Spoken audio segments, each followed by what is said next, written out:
friends, Romans, countrymen, what's up, y'all? It's the MC Lars Podcast with your boy, MC Lars. It is Monday, April 22nd. This is episode 34 with Wait, What? So, on Friday, the Mask of the Red Death single came out. Yo! And this Friday, we got another single coming out, which is Bartleby the Scrivener, which is a ska song with Jarrett from Bowling for Soup. So that's going to be tight. Bartleby, of course, is the Melville book that Office Space is based on. So the art for that single is a parody of the Mike Judge Office Space art. I want to give a shout out to my homie Juan E. Diego. He's one guy, but he goes by Juan E. Diego, and he's in Mexico, and he's been doing all the art for the singles for the Mega Ran collab. So again, I want to thank everyone who came to see us on the UK tour. It was magical. It was special. It was just awesome. I want to thank my touring mates. I got a tour coming up. I want to promote it real quick. I'm with Frontalot, Mega Ran, and Schaefer the Dark Lord. It starts a week from tomorrow in Fargo, North Dakota. Then we go to Minneapolis, Milwaukee, Chicago, Detroit, Cleveland, Rochester, Columbus, Pittsburgh, Nashville, Birmingham, Charlotte, Atlanta, Gainesville, West Palm Beach, Orlando. So nerdcoretour.com for dates. It ends May 16th in Orlando. So I don't know when I'll be touring after this. I have nothing on the books. So if you want to come see me, this is your chance. There's a lot of news, but I can't drop it all on you now. Y'all got to wait. On the Patreon tip, I want to thank, that's like so 90s hip hop. On that tip, that's okay. It's funny how now using slang that used to seem really fresh and current as a mid-30s white person now feels like often very dated. On that tip with that flavor, but whatever. New Patreon supporters, I want to thank Emily, Martin, and Jessica. Some old supporters, I want to thank Chris Peck, who pecked the town crier, who's going to be on a future episode, Sarah, and my wife, Ash Wednesday. Thanks, Ash. She's so sweet. She supports me on Patreon and in other ways.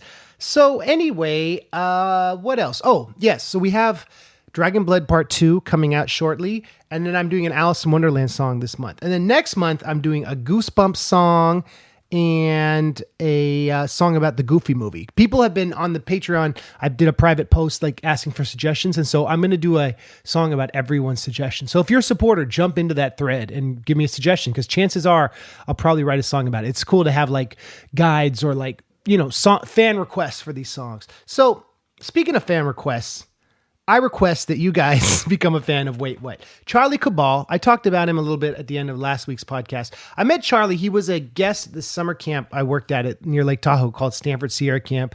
He came to my hip hop workshop. I did a talk on the history of hip hop when I was 19, actually, and hip hop, I guess, was still relatively young, or at least younger.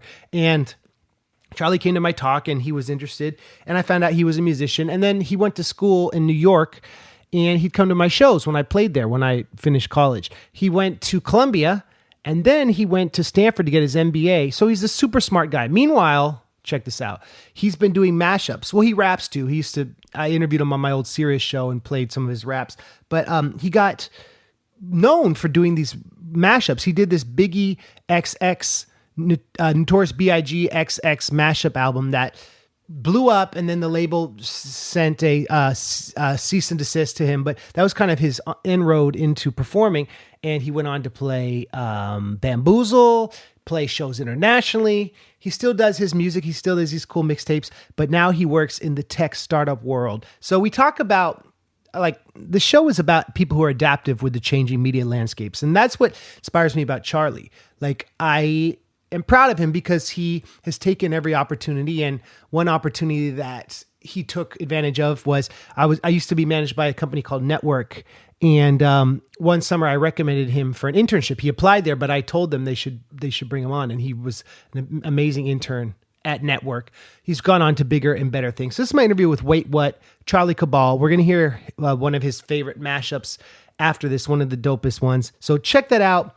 I'm MC Lars. Thanks for tuning in. Happy Easter.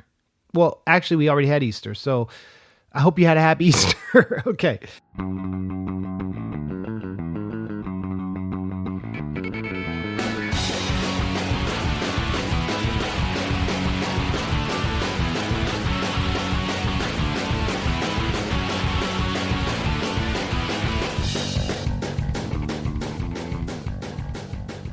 Ladies and gentlemen, I'm here in the Potrero area of San Francisco with my man Charlie, a.k.a. Wait What? He is a entrepreneur, an artist, a musician, a rapper, which we'll get into, and a producer, a DJ, and a really cool guy, and I consider a good friend. So what's up, Charlie? Not much, Lars. It's good to be here. I'm psyched to be doing this. We did this on Sirius radio, satellite radio. We did. I think in like 2005, long time ago. When you were at Columbia. Yeah, I was at Columbia, and I don't know if you remember this. We recorded it like in a subway station. At Union Square, I think. Yeah, I think it was Union Square. Did it air? Yeah, it totally aired. That's sick. It was really sick. It gave me a lot of like college street cred. I was like, listen to my episode with Lars on Sirius. You had done a the real CK, right? Yeah. I had this rap project that I called myself CK and like self-produced this like bedroom hip hop.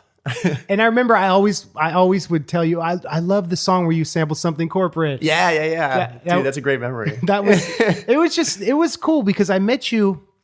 I was working at this alumni summer camp. Yeah. And you were a guest, right? I was a guest. I was like a teenager. I mean, I think you were in college. You must have been in college. I was like a sophomore in high school or something probably. Yeah. So I was only maybe 4 years older. Yeah. Not even probably 2 or 3. And you were what week were you? 4. Week 4. So 4th of July week always. That was cool. It was like the parade. That's you see all dope. your like same friends each year. It was fun.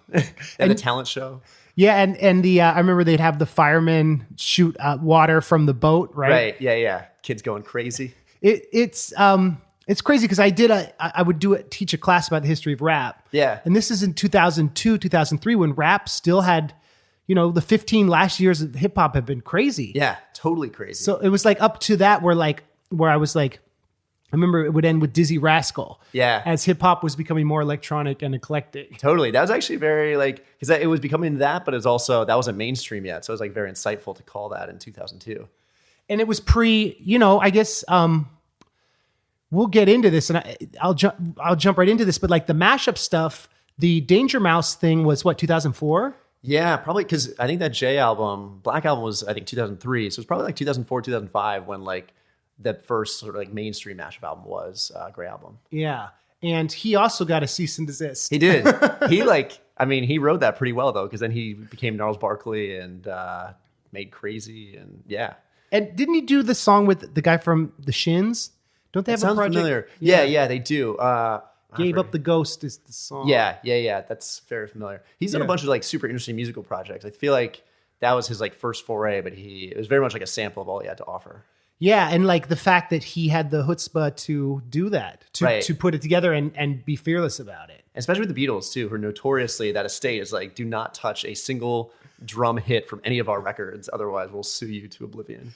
And that was cool because it was this advent of home recording. Mm-hmm. I also remember I was in New York for CMJ and at like the Drive-Thru Records after party. Yeah. And you came up to me and you talked to me and for a second I was like, I know this guy. And I was like, oh, it's Charlie from Stanford Camp. Yeah. And it was so friendly of you to like, you've always, and like a few years ago, you just showed up, you bought a ticket to the show. Dude, totally. Yeah. I feel like I've had these like awesome, as you've been on tour, as you've been doing stuff, and able to like check in and say what up and see your sets. It means a lot, man. Of course, man. I'm always stoked to see them.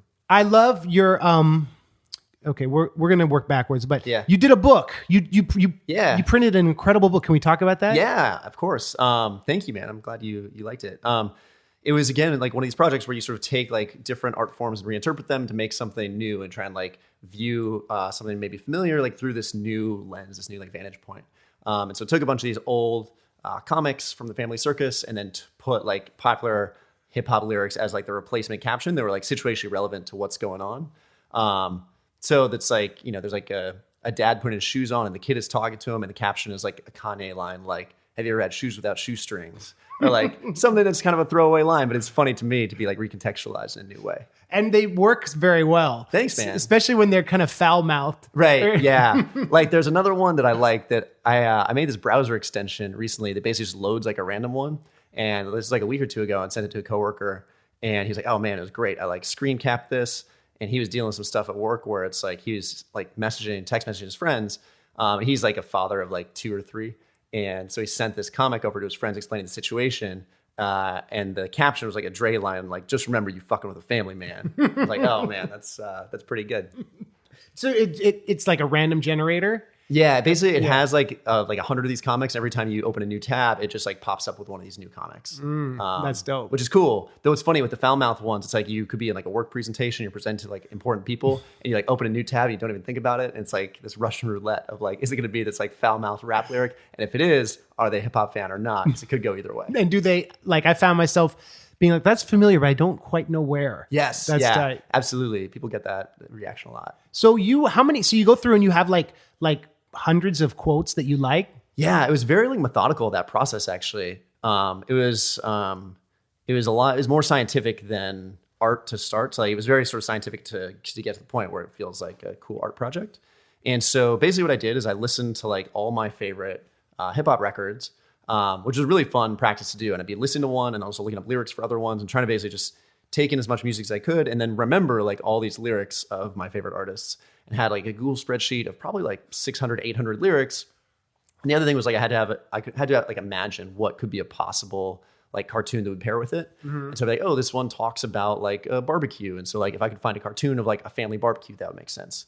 And so then I'd have these lyrics and I'd basically look through this archive of there's like thousands of these comics. So like figuring out what is like a combination of like a lyric that I like and it's like funny enough to make sense of. So then I made probably like 400 or 500 comics and then like went through and actually rated like how funny I thought they were on like a 1 to 4 scale. And then just took all the, threes and fours and that was the book. That's the thing about you. You're an artist and you're also an engineer. Yeah, a little bit.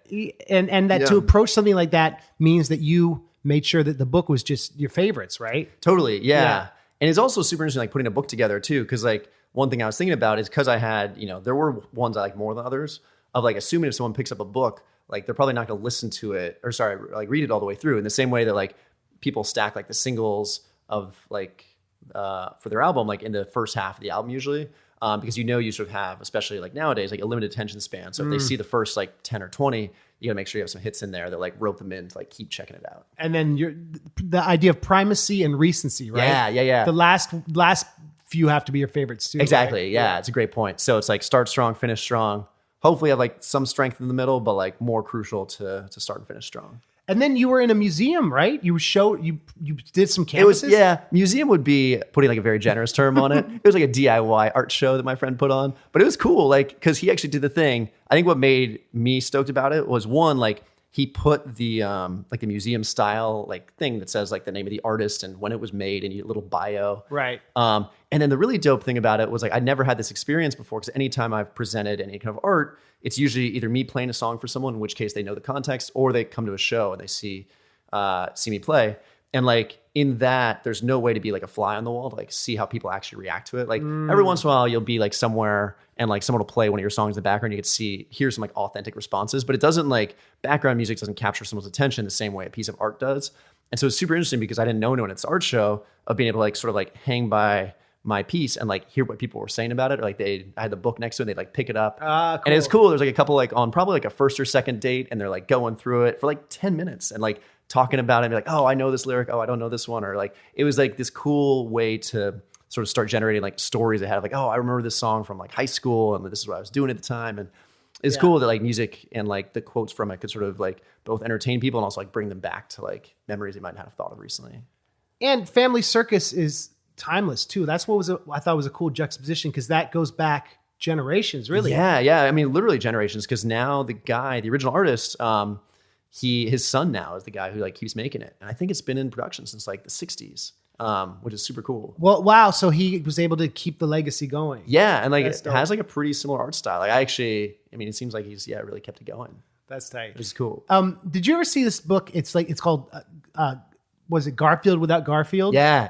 That's tight. There's a lot of cool. Yeah, it's very cool.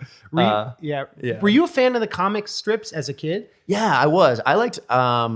I think Calvin and Hobbes was probably my go-to favorite. Yeah. I like the Far Side a lot too. I thought Gary Larson was just like hilarious. Like that brand of humor. Now as a kid, like just always resonated with me. Short-lived strips that like had a 10-year run of brilliance. Exactly. Yeah, this sort of like moment in time that just really like hit after hit. And then I appreciate Peanuts. I went to the Charles Schulz Museum like a year and a half ago. Was in Petaluma? Yeah, Santa Rosa, it's like in that area. I think now it might have burned down with the fires they had there last year. God. I'm not sure about that, but someone told me that. But yeah, I mean, so I did read the comics as a kid. Definitely had my favorites. And Family Circus actually wasn't one of those favorites. I always saw it, but it was like, it kind of like hit you over the head with some like super religious stuff and sort of like whole family values. And so that's actually part of the reason like why I wanted to use it, because like that's a much starker like reinterpretation of like taking something that I always had this like, sort of borderline annoyance of like, oh, this is like always in the comic strip. And like, why is it next to like Calvin and Hobbes and Peanuts and the stuff I really appreciate? I think I just didn't get it as a kid. And so now I was like, okay, how can I like reinterpret this to like juxtapose these sort of very like wholesome family values with like what are sort of things that are like in my own way, sort of like wholesome values I had as like a teenager of like listening to hip hop a lot and like having that as part of my background. It's funny because it's like that Dre quote, Dre and Ice Cube, but like, Ice Cube being in kids' movies, and they've now become the sweet older generation. Totally. And Ice-T as a cop, right, on Law and Order. Yeah, dude, Ice-T's one-liners on Law and Order. That's just a treasure trove of. I love his stuff. He's hilarious. That could be a Family Circus mashup. Yeah. I would watch a YouTube video of just like all Ice-T's like one-liner quips from Law and Order, like on repeat. If someone would make that, I would love that. You grew up in the South Bay? Yeah, Peninsula, like Palo Alto area. Yeah. So not that far actually from Stanford. So did you like, I'm sure you spent a lot of time going to like cultural events on campus at Stanford. Yeah. So when I was in grad school at Stanford, definitely went to like a good number of cultural events. And then in New York, like also there was like a ton of just music and other like cultural events going on. So yeah. What was Columbia like? It was cool. It's funny. Like I think a lot of people when they go to college, they're just like so psyched to be going to college and like that freedom, the independence. And so like I was really psyched about New York. And like I was like, I grew up in a suburban California town. Like what I really want is just to like drink from the hydrant and just be like have everything coming at me all at once. Yeah. And so I got that, but it's also as a result, it's like when you do that when you're like 18, 19, like you kind of grow up fast of like trying to figure stuff out. And like you're thrown into like being an adult sooner than I feel like a lot of people when they go to college. If you're in a campus that's more enclosed and the administration feels like they're sort of looking out for you. And this was sort of like, yep, figured out, like you're an adult now. Yeah. Which I think at first was very much like, oh no, like what am I going to do? But then it becomes very freeing. Like once you're able to realize that like you are capable of that. And I think that was actually a big thing of like understanding that it's like the world and sort of your ability to have an effect on it is like purely dictated by you and you don't have to rely on other people to do that. And so I think that's actually in part what led to like wanting to make music and like just, do this stuff that like is interesting to you. And like, you don't have to like, wait for someone to like promote your stuff. Or you don't need to wait for like someone to make your beat and like just learn how to do this stuff and like kind of treat it as a project where it's like you're doing something you enjoy and you get better at it as you go as a process rather than like, waiting for whatever thing that you feel like is holding you back from creating that. Yeah, and that's what I always loved about rap as opposed to like rock and being in a band. Totally. Because I could do it on my laptop. Absolutely, yeah. Like you. Yeah, no, totally. And that was like a huge inspiration for me. It was like in talking to you and having these conversations about like, all you need is like, Fruity Loops and like one of the old like iBooks or MacBooks and like just putting it all together and like also being able to do the like live show like totally off a laptop. You and I were early in that. I mean, dude, I followed your lead, but you were very much like the originator of that as far as I saw. That's cool, man. Yeah. That was, man. So were you rapping in high school or was that kind of a college thing? Yeah. So I started, my high school had this really cool thing, these senior projects where it's like, usually it's like everyone graduates in like early June, but from like May onwards, seniors don't have class for like a month. And you basically propose a project. You have to get like a faculty sponsor. And I had this junior year English teacher, Mr. Sue, who like I knew would be down to sponsor this project because he had like a Shakespeare thing that he was doing. And then as part of it, we talked about like the cadence of like one of Nas's songs. And I was like, he would definitely be cool with this project. So the project was recording this like 3-song EP. And I think, we'd been in touch a little bit, but that was really when I reached out to you to be like, hey, I'm, this kid from camp. We like talked last year, maybe last like few years. And like, I'm starting to record music. Like, here's what I'm thinking. Any advice? And that was sort of the jump off to me making music. What did I say? I hope it was helpful. It was super helpful. I remember it was like, I think both of us had like old AOL accounts and we're like emailing back and forth. Yeah. I think it was like, what sort of software, like, do you think I should use? Do I need to like, could I do this on GarageBand? Like, how do you think about, I think one of the things early for me rapping, that was hard was figuring out like how to like, rap in an interesting way, but also like on the beat and like have that timing. So I think I probably sent you some just like awful sounding demos to get your feedback. And I think you were very kind. You're like, oh yeah, it's like pretty good if like maybe you're a little more like try this. And so, yeah, it was super helpful. It was a good sort of amount of encouragement to like keep me going. You know what I thought was, I remember you reaching out to me about that. I thought it was cool that you wanted to figure out how to do it yourself. Yeah. Because it's like having this, being an example of creating culture on your own. It's, you really want to share your secrets. So I remember like feeling like, you know, like it was cool of you to, that you respected that I was doing this and trying to transition to do it professionally, and like Totally. and that you had the faith in yourself, and that, you know, it's like the idea of the secret, right? Yeah. You bring the positive energy to you. Yeah. And yeah. Well, it's cool because I actually like, funny you say that, because I remember this was like Lars Horace days of, I remember like the Insectivorous album, and like you like designing all the like the art for that. I remember like talking to you about like, oh, how do you do this? And like assume that like you must like know someone who like knows how to do art for CDs, or you had someone produce the beats. And like, as I was asking more questions about how you did this, how you did that, I remember thinking it was awesome that like you were just like, oh yeah, like I learned how to do this, or I use this software. And that sort of like self-enabling to like create your own stuff and not sort of waiting for other people to do it. And so like that on the one hand, and then also like being able to go to you, like, I think one thing was like, oh, what do I have to lose? Either he'll be like, oh, I figured it out, you can figure it out. Or like what ended up happening is you were just like so willing to share like your best practices, which was super cool. And I remember saying that email of like not being sure of which side of the coin that would rest on. I'm glad you reached out to you, man. Yeah. And your wait, what stuff is just like blown the heck up. And that's like, I wanted to talk about, well, first I want to talk about, I know you did like an internship at my old management company. Yeah. Network. Was that helpful? Dude, super helpful. Yeah. That was funny because I remember this was like my second semester of freshman year. And like they had this, I think it was on Absolute Punk, which was like a website I used to spend a lot of time on. And they're like, oh, we have an internship for like a college student, ideally with some experience in the music industry. And like I was, you know, this like 19-year-old who had like recorded an EP like the year before. And like my only in was like knowing you. So I think I got an interview, did the phone call. But yeah, ended up interning there. And it was super cool. You work with Tom a lot? Yeah, I worked with Tom. Yeah. He was like my main boss. I was like there, you know, once a week doing the college internship thing. And I remember this is a funny memory I had of like, I didn't know what to wear to work the first day. Yeah. And so I'm wearing this like, just like ridiculous, like nice, probably like button down blue shirt, like nice black slacks, like sort of business casual. And like, it's clear like I do not like know how to dress for like the music industry. And I remember I was there, and the first day I was there, it was the only day this happened, Brand New was there. And like Brand New was like one of my favorite bands in high school. And so it was like cool seeing them, but definitely got looks from them of like, who's the kid wearing like the business casual? But they were like fortunately nice about it. I thought you were professional and you took it seriously. I think it was like sort of adorable, where it's like, you know, it's like, imagine like a kindergarten that shows them in a tuxedo. It's like, oh, this kid's taking school real seriously this year. Well, that's always been you, that you take things seriously. And that's like you reaching out to me, like asking for recording tips, or like doing an internship and going on to like create these very successful mashup mixes. And it's like, it's cool, man, because I always found that you have to be over prepared for the opportunities that come. Totally. And I found all the doors that open, it's because I dreamed big. Yeah. I believed in myself, and I was, you know, it helps having a family that loves and supports you. Absolutely. But like feeling like, okay, well, I can do this. And yeah, if you show up looking like crap on your first day, right, that's better what did you wear the next day? I think I just like, you know, I saw that people were wearing more like, you know, plaid shirts and jeans, and like tried to dress more of that part. It's like a standard like college uniform actually, so it worked out well. I remember I was there for a meeting with him once, and you were working, and I was like so proud. Oh, thanks, man. There. That was awesome. Yeah, it was super cool. Like, I mean, it's basically my first like real job was that one.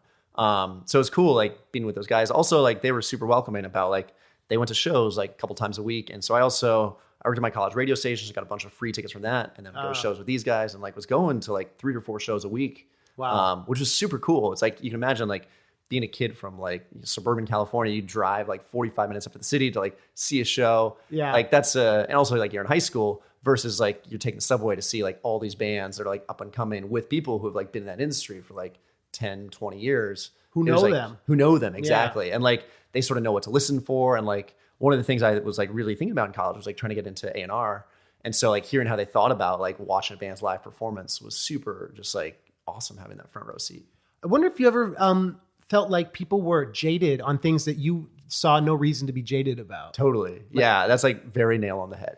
Or I always found, you know, not necessarily with network, but like A&R people trying to trying to be like, oh, well, that was a flop. Right. So of course we knew that wouldn't hit. Right. And yeah. How did you not let that affect your like passion and love for life? I think there's a complicated thing when you mix art with like commerce. So if you like, and trying to, especially when you're not the artist yourself making that music, if your job is to like monetize someone else's art, like there's just gonna be inherent complications with that. And I think that's ultimately where I was like, I love doing music and I want to do this as an artist, but like being on the business side of music, I don't have a solution for that problem of like, you have these artists who you like passionately care about. They've like clearly super passionately care about stuff. But at the end of the day, like it's such a hits driven business. It's especially at the time, like there wasn't this sort of like, you either like were the Red Hot Chili Peppers or you were like really struggling to like get any cash. Cause like getting distribution and getting marketing and all that stuff, there were like huge gates before like you could get into the music industry. And now it's like you can put your stuff on Spotify. The barrier to creation is like much lower. But at the time that was definitely like affected me as far as like figuring out if I wanted to be doing like the business side of the music industry. And I remember iTunes would be like selective and about what they put up. Yeah. I remember we could only submit like one thing a quarter. Even a Really? single. Yeah, they were like, especially like when The Graduate came out, they were like, Yeah. we want to do a single for it. And they were like, you can only do one thing this quarter. At least that was what they told crazy. the distributor. Yeah. Imagine that, wanting to like have a barrier to their like profit, Totally. you know? Yeah. I mean, I guess it's like, in fairness to them, they were coming out of this like model, right? Where it's like people would release albums and it was like, it took a long time to like do all that stuff. And now it seems ridiculous because like people put stuff on SoundCloud, like, like Lil B used to put like 15 songs a day on SoundCloud. And it's like, yeah, the more the merrier. And Spotify, same thing. Like people can put a bunch of content up there. But yeah, it is kind of crazy to like, that in music, there has been this like tradition of like middlemen being barriers to artists getting their music to fans, which now is just like so obviously a silly thing, right? Like if you're an artist that's putting up like low quality stuff, like you're going to lose fans. If you don't have to rely on this arbitrary middleman of like iTunes having their arbitrary rules of like saying, how often you can release, which I think is made for like a net much better result for both artists and for fans. And silly things like copyright restrictions. When did you realize that like you were rapping and sampling bands you liked? When did you go the mashup route, and how did the Notorious XX thing come together? Yeah, great question.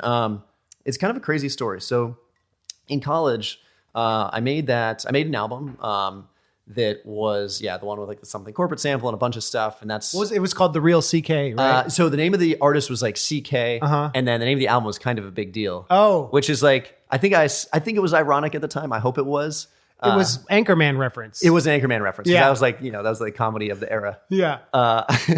Why did I think The Real CK, was that like a shirt you had? That was a screen name I had. That was my old AOL screen name. That's hilarious. Which is a cool throwback. The Real Calvin Klein or Chalie. Yeah. How do you say let's say Kubal. Kubal, yeah. Yeah. So, it was actually funny because like friends of mine at the time actually think of that album as like The Real CK. That's funny. It's your so name. Yeah. It's like I'll take it. It's a good throwback. That's like the underground name. It's like only the like OGs know it. Lars Horace. Yeah, totally, exactly. But yeah, so I made that album, and then I was like, I really like doing this. I want to get better at it, and so it took a couple classes at Columbia. They were like taught at this awesome music studio on 125th Street, and it was cool because like they were taught at what was the first electronic music studio in the U.S. So it has this really rich history of like, I think it was like the 60s or 70s when like they have like vacuum tube computers and like people doing all kinds of like weird stuff, like the stories they had. There's like a real quick like diatribe, but they had this like full wall of like vacuum tubes and a bunch of like push buttons, and some of them were painted red. And it was like, okay, like it wasn't like originally red. You could tell like someone put something on it. Apparently what they used to do, they like melted like LSD into like some like nail polish and like painted that material onto some buttons. So they'd have these like all night mixing sessions and get like a contact high when they like hit those certain buttons. That's crazy. And it was like 7 people that basically just like had this like drug trip of like several years making weird music out of the studio. So then like I was there, 40 years later. Was it like synthesized music or rock music or? No, I think it was like synthesized. I think it was more like, like electronic drums, more synths, like that kind of thing. Interesting.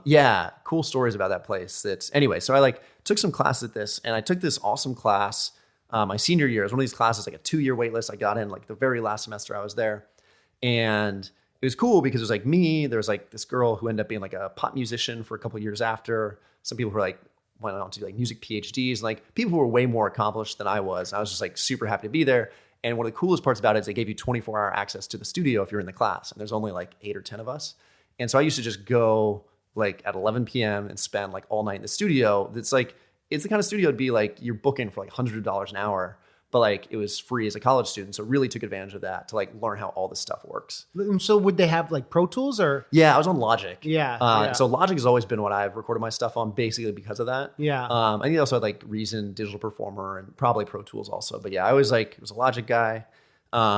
And every week we had an assignment that was like, make a song with some constraints. And I remember one was like, you can only use your voice, like no drum machine, no keyboards, no nothing. And that was like a really hard one to do, to like make those sounds with your voice, with a bunch of effects. And one was like, make one without any original music in it, just like all sample based. And I was like, I got this. And so, cause I'd done, some samples for my album before. Yeah. And then I basically through that, like made my first mashup. And it was like one of those things where, like the first time you make any kind of art where like you're familiar with it as a consumer of that art, and you're like, I know that this isn't as good as I want it to be, but like there's something here that like I want to work hard to get it to the point it reaches my taste, right? Like, to be okay. That was like, I think the closest I ever made something on like first try that it had gotten like not all the way there, but like more promising, I think, than like other stuff I made in the past, which like was always super fun to make. But I also like, I didn't hold like the stuff that I made like on the same level as like my favorite stuff of that genre. And this felt like it was at least closer on that spectrum. What artists did you mash up? Let's see. It was a lot of stuff. So Vampire Weekend, they were going to Columbia. Right. I guess not. They'd graduated the year before me, and they were like kind of up and coming. And they were actually at a battle of bands that I was at. I remember they finished third of 4 bands. And I was like, man, these judges are the worst. But so I sampled A-Punk, which was like one of the songs off their first album. I think it was a single. And then it was like just hopped around with a bunch of different samples. It was like that movie Once was also out around that time. There's a song called Falling Slowly. And I remember doing this thing that I thought was like witty, where I took like Jay-Z's Fallen from the American Gangster album and put that over like the Falling Slowly piano sample. And then A-Punk came in, and then I had Rick Ross hustling over that. And it was just like this weird, I liked it because like I listened to a lot of weird different music, and I've always held those as sort of like separate, like they're always siloed off. And it was cool because I felt like I was like just mixing a bunch of weird stuff that was like how I think about music in my head. And so that was the first mashup I made. Did you tune things to be in the same key, or was it kind of like? No, so that was actually, it's funny now I listen to it, I'm like, oh man, this was not like, this didn't really work. And it was funny because listening at the time, I was like, yeah, something sounds off about this, but like couldn't place it. And the main thing is like with people rapping over it, it's like you have like pretty like loose jurisdiction, right? To just have like Jay-Z flowing over like whatever the key is. It was mostly in like the instrumental transitions would be like much harsher than they need to be because like the key wasn't right. But yeah, so like made that, and then that was in like, spring of like 2008. And then like a year and a half later, I was working at Google a bunch. I was working at Google and traveling a bunch. And I remember like, I was like, I really liked making that music. I'm going to try and make like a full album project and like really like dive in on this. It was one of those things where it's like, when you start working after college, like a lot of the time, like the passions you have in college, they sort of just start to fade. And I was really worried about that happening of like, this seemed like I was sort of onto something that I found like really fulfilling. And so I remember listening to the XX album, and at first was like, oh, this is like pretty mellow. I don't know if I'm into it. And then was listening to it more, and it's like, there's something really, really cool about sort of the way they capture different feelings and different emotions in a very sort of subtle way. And I was traveling to visit my sister. I had a trip to New York for work, and I was traveling from there to visit my sister, and had my laptop, and I had an instrumental, I had an acapella of Juicy, and I was listening to like the original track of like the full version of Juicy, and he has that line like Super Nintendo, Sega Genesis. Yeah, right. And then the next song comes on like shuffle. It was like the XX's VCR, which is like a single from that album. And I was like, oh, that's funny. Like these are so like, this is like, 19, 20-year-old sort of introverted kids from England in like 2008, 2010. And there's Biggie, who's like the like ultimate sort of extrovert, like sort of braggart from New York, from Brooklyn in like the early 90s. And they're kind of talking about the same thing of like, it's almost nostalgia through like the electronics they see at their like family's home. And I was like, that's weird that like, you can't really frame people in like much more different contexts, but like they still have this thing that resonates between them. And I was like, what would a conversation sound like between them? And like, if you pair them up, are there things you might hear in each of their music that like aren't revealed in the original version. So the first one I made was Juicy with VCR. It was one of those ideas where I was like, I'm not going to tell anyone I'm doing this. I'm just going to like bear down and do it. It's probably a silly, dumb idea. And made it, and like I kept listening to it, and I was like, this seems like it's like kind of cool. And then the XX's intro is this like really iconic, just like bumping like instrumental. And yeah, decided to take Biggie's Dead Wrong, because I always like really liked that song. Felt like it was really underrated, and like put those two together. From there, I was like, why don't I just roll with this? Like do the whole XX album, take my favorite Biggie songs, figure out what sort of like thematically fits. And didn't expect much of it, but just like sent it to some friends, and like got super lucky that like the right people heard it at the right time and kind of spread fast from there. And it spread so big that Warner asked you to take it down, right? Yeah. I got a cease and desist. That's like any good sample artist. That means it was a hit, right? It was cool. Yeah, man. I mean, so it's funny because like the bars for success, like for me, were like so different than they probably would have been for most other artists. Like I remember checking like BitTorrent sites and seeing that people were hosting it. I was like, that's awesome. Yeah. I saw someone like burn copies of it on eBay and was like selling it. I was like, that's awesome. I'm getting like ripped off by somebody. Yeah. But yeah, so it got over 1 million downloads in the first 10 days, and then got the cease and desist from like the Warner's group that like has the rights to Biggie stuff. And at that point, it was like, okay, it's out there enough that like, you know, I won't host it on my site, but it's sort of, you know, people are still kill it. Yeah, exactly. It's like so big that like, because of the internet, it's like spread to, if people want to find it, they can still find it today. Yeah. And I'm sure it's all over YouTube still. And is it hosted on SoundCloud? It was. And then SoundCloud, they did their whole like purge like 2 years ago. They kicked off a bunch of DJs that don't have rights to stuff. But every once in a while, there'll be like other DJs who like post it. Right. And sometimes they credit me and sometimes they don't. I'm like, whatever. What are you going to do? Where did Wait What, the moniker, come from? In college, I was really into this idea of like things that people say out loud that you never see in literature. And like, it's one thing I never see it written down that often, but if you like pay attention, it's one of those things people say, wait, what, a lot, just conversationally. Yeah. It's kind of this like filler when you haven't quite heard someone. And I thought also like, wouldn't it be smart to like have something that like isn't trite when people hear it? They're like, oh, that's interesting. But then when they start paying attention, they get this almost like sort of recollection or deja vu around it. And so it was like, oh, I had this idea of like, if I do a music project again, maybe I'd call it Wait What? And then that sort of situation where you have like your first demo and you're in iTunes and you're like, what artist name should I do? I'm like, do Wait What? Yeah. And then it just becomes the thing. And it's, I like the lowercase, no punctuation. Yeah. Right? Yeah. I don't know why I decided on that, but that's always been the aesthetic, is like doing that all lowercase. And I think there's something about sort of the evenness. It's like symmetrical. Yeah. And it's also like, wait, what did he mash up? What is this? Yeah, totally. Like, wait, what is this? Exactly. Yeah. Sort of giving that like that pause of like just initial confusion around like, oh, I like didn't expect that to happen because I know the original song. So yeah, I don't know if I was consciously thinking that at the time, but it's a nice sort of added bonus. So then you toured and did like Bamboozle and like played all over the world with this. Yeah. So dope. It was really dope. So Bamboozle was probably my favorite show. I was like played all 3 days there. And it was a year when like Lil Wayne was there, Motley Crue was there. There's actually like, I have to assume was like a scheduling error where Boyz II Men played on my stage, but like right before me. So like Boyz II Men had like the 7:40 set and I had the 8:30 set. They opened for you. Exactly. So I can always say Boyz II Men opened for me, which like they probably wouldn't be too excited to acknowledge. But yeah, so played Bamboozle. That was awesome. It was at Giant Stadium in New York.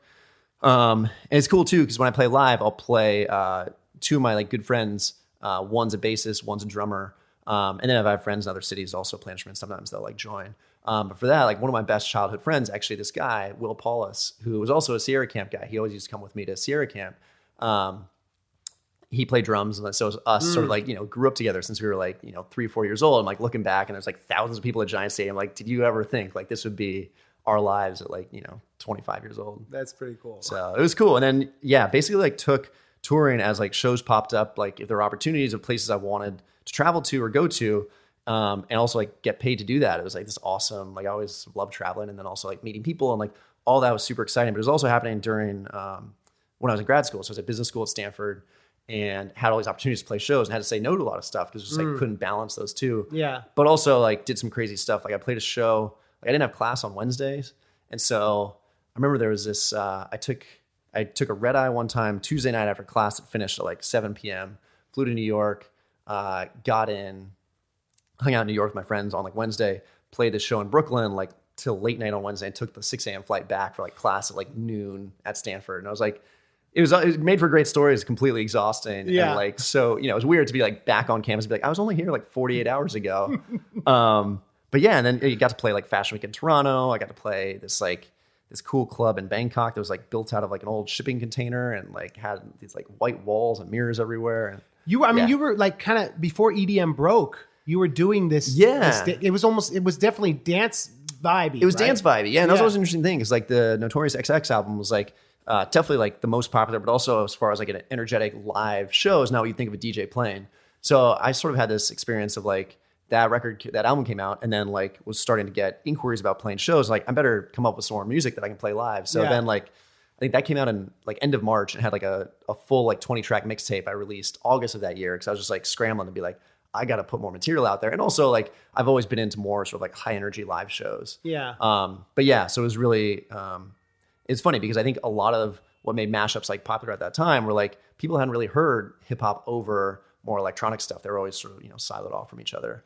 And so it was a cool like marriage between those two. You picked like interesting electronic indie bands, right? Totally. Yeah. I mean, it was a reflection of like stuff I was listening to at the time. So it was like, there's this like MGMT Justice mix that I put like Nas over that I always really like playing that one live. Also like LCD Sound System. Tons of like more, at the time, I guess now that these bands are like more mainstream, but at the time it was like more indie stuff. To do that. And it was always like really cool for people to come up to me after shows and be like, oh, like I never heard of this band. And now I heard them through your music. And I was like, that's crazy. One, you never heard of this band, but two, I'm glad that you now found a band that you like. Well, and what I always liked about your stuff is that it was the pieces as whole, at least on your records. Whereas someone like Girl Talk, it was so frenetic, which it was awesome also. But your stuff felt more like compositions, Yeah, thanks, man. Well, you were kind of before Girl Talk a little bit, right? Yeah, I'd say like around the same time. Yeah. I think. Yeah, I mean, Girl Talk, probably right around that same time. But it was like mashing things up was definitely new. And yeah, mashing up stuff was super new. It was at a time too, and I think just not a lot of people knew how to do it. Sure. There weren't like tutorials online, and so I kind of just like figured it out. And it was actually cool because like I remember a lot of people would like email me to be like, hey, how do you make this? Or like, and so I was like, oh, now I can like pass that on of like, I learned this and here you can do it too. It's not that hard. Good job, man. Yeah, no, you led the way on that one. And so where did it? I remember like when you told me you were going to get your MBA, I was like, this dude can do anything. What inspired you to go do that? And yeah, you had to take the GMAT test. I take the GMAT. Write some essays. Yeah. I'd always really wanted to start a company, and like this idea of like building a company was always something that was all like from like an early like teenage age was like I really want to start something and start a company. And I think that came from sort of like have some kind of like impacts on the world. Like I think one of the things that always like terrified me was just like working a job that basically is like a paycheck, and you sort of end up doing like middle management for something you just don't care that much about. And so, and you worked at Google before, right? I was at Google before, which is an awesome place, super smart people. Yeah. Really like enjoyed that a lot, but also had this kind of like desire to like branch out from that and sort of saw a path. Like if I do want to start something, I could either stick around Google for like 7-8 years and kind of like hop between, sort of different roles, or, actually go between companies. And this was, my like 23-year-old logic. So who knows if it was actually true. But I was like, or I get my MBA and like, maybe that's a way sort of get like a just quick hit samples of like marketing and accounting and finance. And also Stanford has like an awesome design school. And so like gaining like those tactical skills. Cause I imagine what I'd be building would probably be like something digital, would be like an app or a website or something that like required that skill set. And so, yeah, very much went into this idea of like, I want to go here to meet a co-founders and start a company and go that route. And I remember you saying like you went to Africa to see like the stock exchange or something. Yeah. Oh, that's a great memory. Told me about that. I was like, that's amazing. That's an awesome memory. I can't really remember that. That's cool. Yeah. I was in Nairobi. This was like, we have these like, international trips. Like one of the big things there is like, they really encourage you to like explore internationally, and sort of this a unique time where you have the freedom to like explore these things. And also like, I mean, similar to the thing, and sort of being an undergrad and being able to like meet a bunch of bands and go to shows, like there are certain doors that open for you when you're a student that don't when you're not. And so I think like one of the things that was awesome is like when we took this trip, it was, like 2 weeks between Kenya and Rwanda, of like the types of people we could meet and like converse with and understand like how they thought about the world. those doors opened up like so much more probably than they would now if I like took that trip. And so, yeah, there's probably like 20 of us, and went to the Nairobi Stock Exchange. And yeah, just like got to talk to these people who are just have lived lives like just so vastly different from mine that I found that just incredibly fascinating. And they speak English in Nairobi? Or yeah. At least the business people we spoke with all did. And then actually one of the funny things was from there we went to Rwanda, and we're like going to like some club one night, and I emailed the club owner like maybe the day before to be like, hey, like I'm American DJ, like I don't know if you got anything going on tomorrow night, but I would like love to spin a set, and like send them my website, which like had like, you know, some good stuff on it, some like photos of shows, had like a decent resume. This is like pre-Bamboozle, but still had like enough there that it wasn't just like some kid. Yeah. And he was like, absolutely, would love to have. And then I go there, and like there's like a sign outside that's like one night, American DJ, wait, what? And I was like, oh, I made it. And so I got to DJ at this club in Kigali, and like didn't have any of my like DJ stuff. So it was really like going off like an old PC they had there, and like trying to mix like with, anyway, it was this whole like funny thing. But then I got to put like Kigali, Rwanda on my like tour schedule of like, you know. You're fearless. Yeah. It's like, fearless. Why not? It's funny because like we were talking before about like, this idea of like, I think a lot of people like they don't want to try new things because like we're so afraid of failing at things, and like we're afraid that people are gonna not like it. And like I think the problem is like in school, like we're taught to optimize for like batting average, right? Of like you're always trying to like, you know, whatever's on your plate, like you're trying to do the most with that. And like when you get into the real world, it's like the size of your plate is not defined. Like you actually shouldn't be going for batting average. You go for like total like hits or home runs or whatever the analogy is. And so like people forget your failures pretty quickly, and you're probably going to realize like if you're failing at something, and like there's actually, I think, very little shame in failing at something that, you know, you sort of realize is not for you, and like go on to the next thing. And people, I think overall, we have a tendency to be so scared of failure, we don't actually try enough things out. And so, you know, if I sent that email to that guy and he's like, no, who are you? You're not going to play this club. It's like, oh, that's a bummer, but like forget it a week later, 2 days later. Right. Yeah. Yeah. And so like, well, yeah, why not? Like go for it. The worst thing is you're back where you started. Exactly. Why not ask? Exactly. That's kind of how I've always approached collabs. Yeah. While I've gotten like guest like some of my heroes on my album. Totally. You've got incredible people. You've got like KRS, you've got Weird Al. Like your collection is like incredible. It's like, thank you, man. I appreciate it. But I have the same philosophy as you. It's like, well, what are they, if they say no, that's fine. Yeah. You know, just either with Sage Francis, you know, I always loved him as an MC, and he was really clear with me that like I sent him so many ideas, and he was like, well, you know, I'm, you know, maybe not this, but hit me up. And I sent him like I pitched 5 things to him, and every time he said no to me, it was always no, but send me what you have next time. Yeah. And that was like a cool lesson that, you know, I appreciated his honesty, and it made me also realize that it's good to really tailor the project to the person you're pitching to. You know? And then, it makes a lot of sense. Like you being the American DJ, like hyping that up. I'm in. Right. Yeah. Yeah, totally. It's like, go with the angle that you think is going to work best, and make sure that doesn't compromise. Like you got to find that balance, right? Between making sure you're doing something that's authentic to you, but also like works for the person you're working with. So like, like whether it's the Kigali Rana show or working with Sage Francis. Or you did the fundraiser for the 826 Valencia project, right? Yeah. Great memory. I've done a couple things with them. So I've done some mixtapes where it's like a pay what you want model. All the cash goes to them. And for anyone who doesn't know, it's Dave Eggers, who is an author. He did Heartbreaking Work of Staggering Genius. And since then, I think 16 years ago, he started this awesome nonprofit called 826 Valencia. That's probably going to butcher this exact wording, but it's basically the premise is that you can give kids a leg up by teaching them good writing skills early on. And that's something that they see is like a big disparity between sort of kids from different backgrounds is just not having a lot of basic writing skills. And so you can give kids a lot of confidence, whether it's, you know, writing English essays or writing personal statements or whatever it is, by giving them the ability to write. And so that's what they're focused on. It's a lot of in-school and after-school tutoring, based mostly on writing and also some like general tutoring. But they're awesome. They're like super cool people. They're now in like a bunch of cities across the US. A lot of volunteers. I've also like done some volunteer work of like tutoring kids. And it's just like, it's a really cool. That's awesome. Yeah. It's a really cool institution.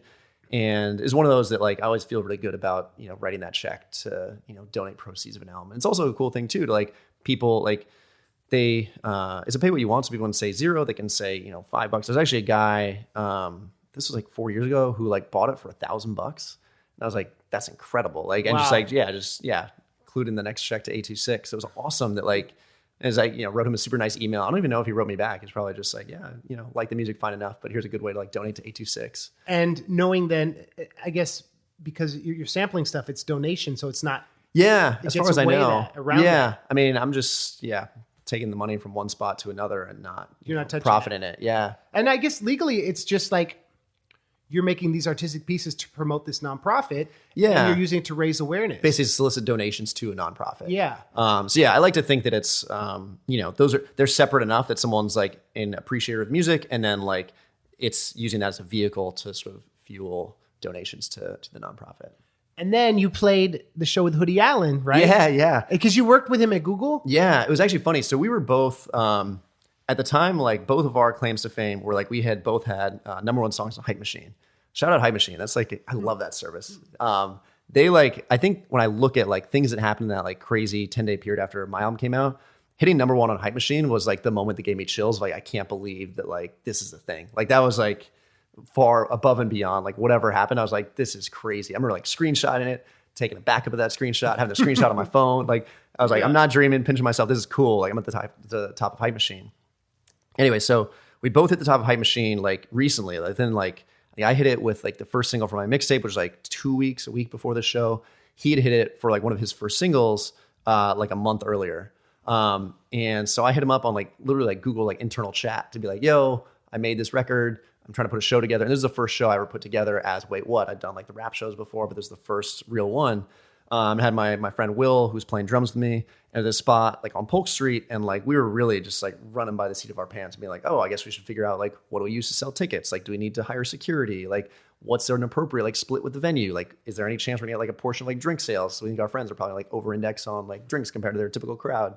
And so there are all these sort of decisions like figuring out like very real time. And he was awesome. He's like a super cool, like just like really ran with it. He was selling some merch. I was selling some merch. I actually like DJ'd his set before. And so I remember we met like the night before in my apartment, and I was, like 24 and he was like 22. He'd like done some shows before, but I think it was his first San Francisco show. And he'd like just started at Google. So he's like inviting some of his coworkers who like don't know that he's like this really dope rapper. He does his set. He like crushes it. It was super fun DJing for him. And then, I did my set. And it was just, I had like, my parents there and like family there and a bunch of friends and like a bunch of like random people. It was like, I think that was the first time I'd played music where it's like people who I didn't know were like the majority of people who showed up, which felt like, that was a really cool feeling. That felt like a moment. I don't know if you remember like when that happened for you. That's cool. That like what you had created had this physical corporeal presence. Yeah, exactly. That's cool, man. Yeah. Cause it's one thing like seeing sort of numbers of stuff, but actually like, this meant enough to people to like go out. It was like a Monday night show. Wow. To like, spend their Monday night with you.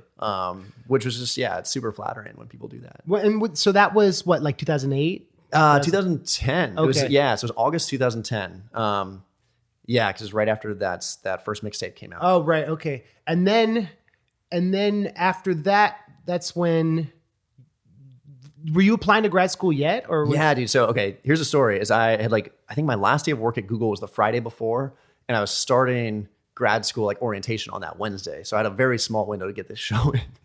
And I was just like, I remember I stuck around at Google, like and I was also putting out the mixtape that same day. So I was like, that weekend, I was like heads down, finishing the mixtape, released it that day, did my whole like send stuff to press outlets, like try and like generate some buzz.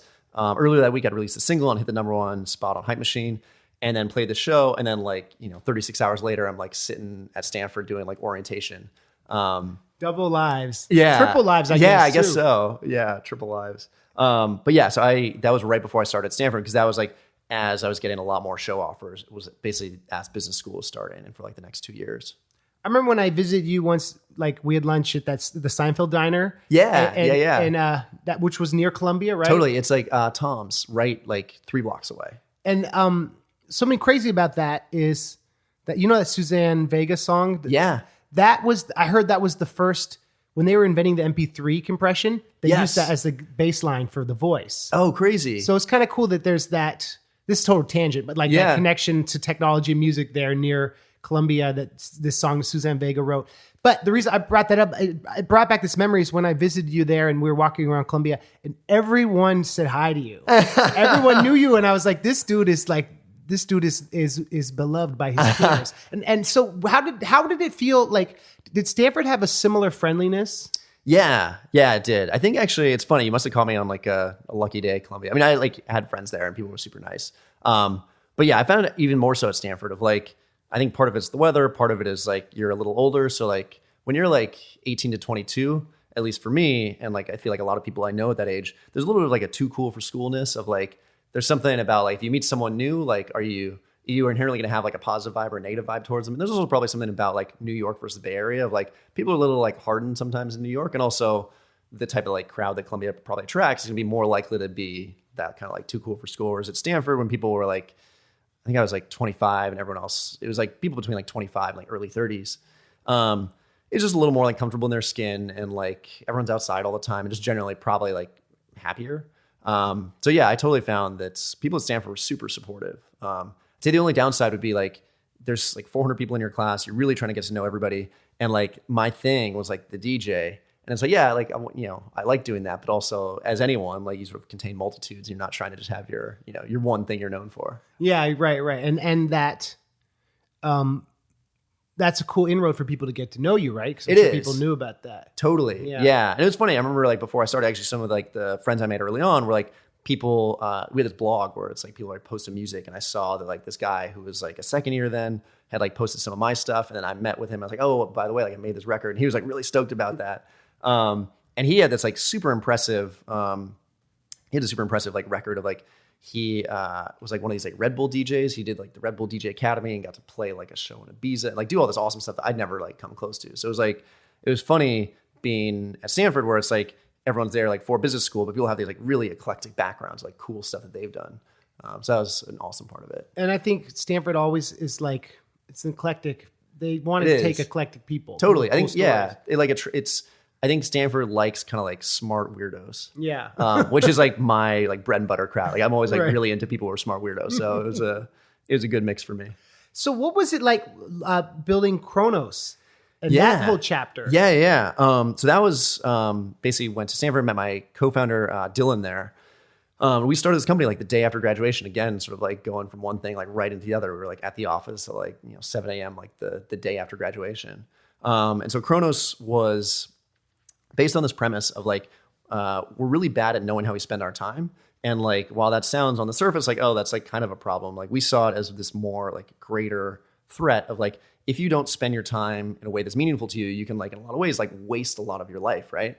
And like, I studied psych undergrad and like seeing how we make these short-term decisions that we are not necessarily in our like long-term best interests, right? And so like we interviewed a lot of people and we noticed that like by age, much older people, like their time is so valuable to them. Of like they only spend their time doing stuff that they want to do. Whereas younger people, it's like, we like watch Netflix for like an hour or two each night. And like, yeah, that doesn't seem like a big thing, but like you do that every night for like 40 years. And that's like, we're talking about like all the cool stuff you could have done that wasn't that.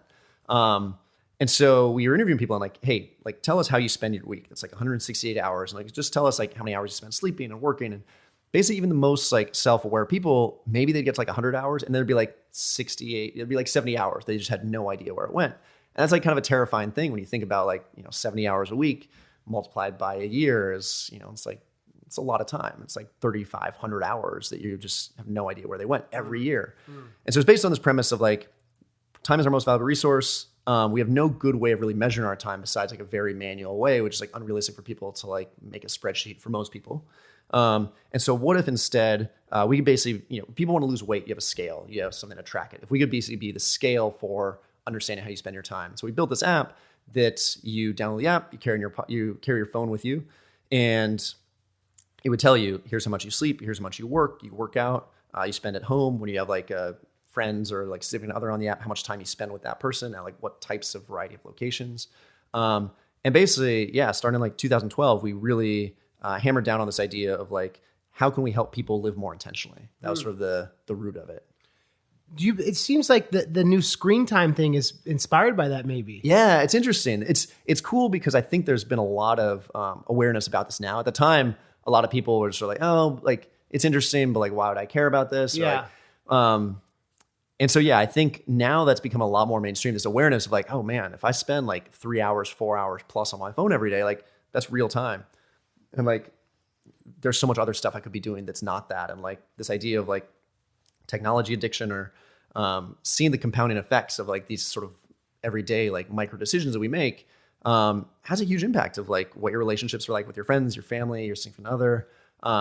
It has a huge impact on your passions of like how many people that, you know, that I know, I'm sure that you probably know, that are like our age now and like they were really passionate about something 10 years ago and kind of just like left it by the wayside for not really any good reason besides just like kind of stop doing it. Yeah. And so trying to make sure those things don't happen. As your life is an example of someone who really didn't. I try not to. As a productive person making an app about productivity with your co-creator, that's like a cool, very appropriate thing. Yeah. Yeah. It was really, I mean, he's an awesome guy. He's one of my best friends. And so it was awesome. I mean, we were making this app together. And one of the ironies of it is like, we're sort of heads down, spending so much time making this app that like, we'd check our own time. We're like, man, we spend like just so much time together. And like, he pretty early on was dating a woman who's like now his wife and like would look at his data. And it's like, I would spend so much more time with Dylan than Kate would get to.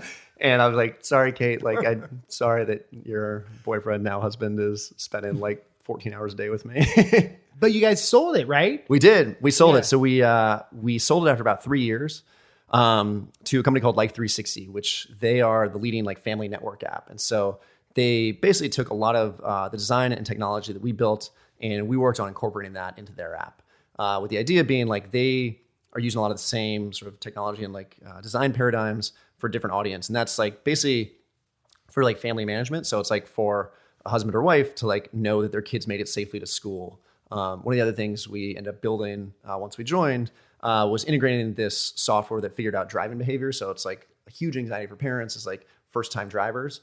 And so if they have the app downloaded, like if somebody got into an accident, the app would know that. And in some cases, like if, you know, sort of go through this series of decisions and like see if the person was okay. If it didn't seem like it, they'd automatically call emergency services to, you know, help that person out. So like whether they weren't moving or something. Yeah. Basically if there's like high impacts, you use the accelerometer on the phone to figure out like, were you going like 50 miles an hour and then down to 0, like really fast. And then like didn't move after that. And then we try and like message the phone. If you didn't respond to that, like message like other family members. And then, you know, you want to make sure you're not like accidentally calling ambulances. But yeah, there's this whole sort of like decision tree that we tried to also like do that quickly enough that like we could, you know, get there in time. Wow. For an accident. So it was cool. Like, I think one of the big things is like they had scale. There was like so much more than what we had. So it was really rewarding to actually take this stuff that we built and then see it go out to like tens of millions of people. And like, I remember the day we launched that driving behavior feature, it's like, we're just amassing, like all these people now are like able to like have this in their lives. Yeah. That sort of like more peace of mind about like, you know, letting their teenager have more freedom and like drive and not be so concerned about it all the time because you sort of have this, you have this app that helps out with that. You know, Charlie, it's like great artists are people who are flexible with their mediums. Oh, interesting. Yeah. And I think it's like people who don't just do one thing, right?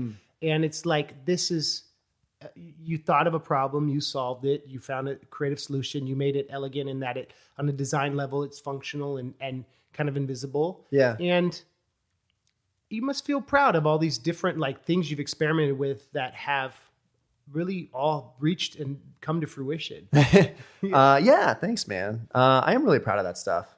I think it's funny because it's like, you know, I don't take a lot of time. I think a lot of people don't take a lot of time to sort of think back on their like back catalog of stuff. So it's fun, like having a conversation like this and like remembering these like details of it. And like, yeah, it's like all that stuff it's so exciting when you're going through it. And it's fun, like recollect on it and like remember what that was like.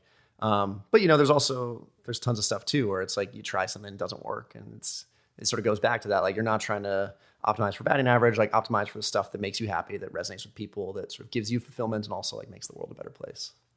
But it's cool to look back, right? And think about like, being fearless, right? And how that pays off. Yeah.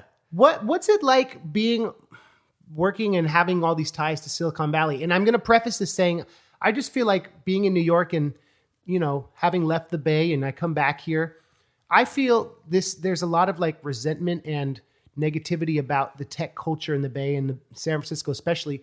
And as someone who's, you know, created things, like how does that feel? And do you feel like it's earned, or do you feel like it's off point? And, you know, I think both. So yeah, I think it's a complicated thing. Yeah. I do think that there are a lot of bad actors in like tech generally who like they feel very entitled to a space that frankly like doesn't belong to them, and think that like the nature of a place belonging to you is if you can afford it. And so we should, like, if you let market dynamics play out, like it, to them logically makes sense. You price people out of their homes, and like that's why things are changing. But I think if, ironically, like even if someone had that sort of morphed worldview, which I think unfortunately a good number of people do, I don't think it's everyone in tech, and I think it's actually a smaller minority than it's made out to be within the tech community. But even for them, like I think if they sort of play that out to its logical conclusion, is like I don't think anyone wants to live, or at least not many people, I think, want to live in a totally homogenous area, right? Like the mission now is like so different than it was even 10 years ago. And frankly, there are much fewer artists. There are like probably fewer like music venues. There's just less interesting stuff going on. So ironically, it's like I think the reason why it's popular is because people want to live in like an artsy, cool, hip neighborhood. But it's not that hip if like everyone who lives in your neighborhood all works at Google. And isn't a star DJ or rapper. Yeah, it's very complicated. I think I don't have an answer for it. Yeah. I do think that there are a lot of people in tech and other industries that really do care a lot about the neighborhoods they live in. I think one of the interesting things that I think would be great is like giving people like clear lanes and avenues to like give back to their neighborhoods and give back to like local artist communities. Like I think Patreon is like not necessarily doing it like on a local level, but like creating a new financial model where it's like, if you really care about an artist, like you can basically, you can be like a patron of theirs and like have some like subscription thing. So it's not just this like hits-based business of like, you sell albums like right when it comes out, or like you have to go on tour to make any kind of money, but like can like consistently put out products like a core group of fans who like are going to really care about it. Which like, was not something that existed like 4 or 5 years ago. And shout out to them, because they allow me to pay my rent and pay my bills totally, and not tour as much. Yeah. Which makes it like you're talking about, like trying to do very impactful shows. Yeah. Patreon's a good example of something that's made the world better for art. Absolutely. Yeah. Yeah. And it's interesting because I do think a lot of, shout out to my Patreon supporters. Absolutely. So yeah, I think a lot of, there is a lot of tech that's like concerned about trying to make, make art more accessible. Especially like music startups. Like I was working at Pandora for a while, Spotify. I think any of these companies, there are certainly some issues with like amount of money artists are getting from them. But I do think it has overall, my theory is if you look at how much money top performing artists are making, it's probably like slowed down a little bit. But I think in like a pre-Pandora Spotify era, like you didn't have this like middle class of musicians. Like there wasn't a way, you either were like eating or you weren't. And like, it was really hard to be like a middling musician who was like having to like press CDs or like be signed to a major. Like there's so many gates to actually making money. Or live on the road. Exactly. Right? Yeah. Like you get your van and you're just like on the road all the time.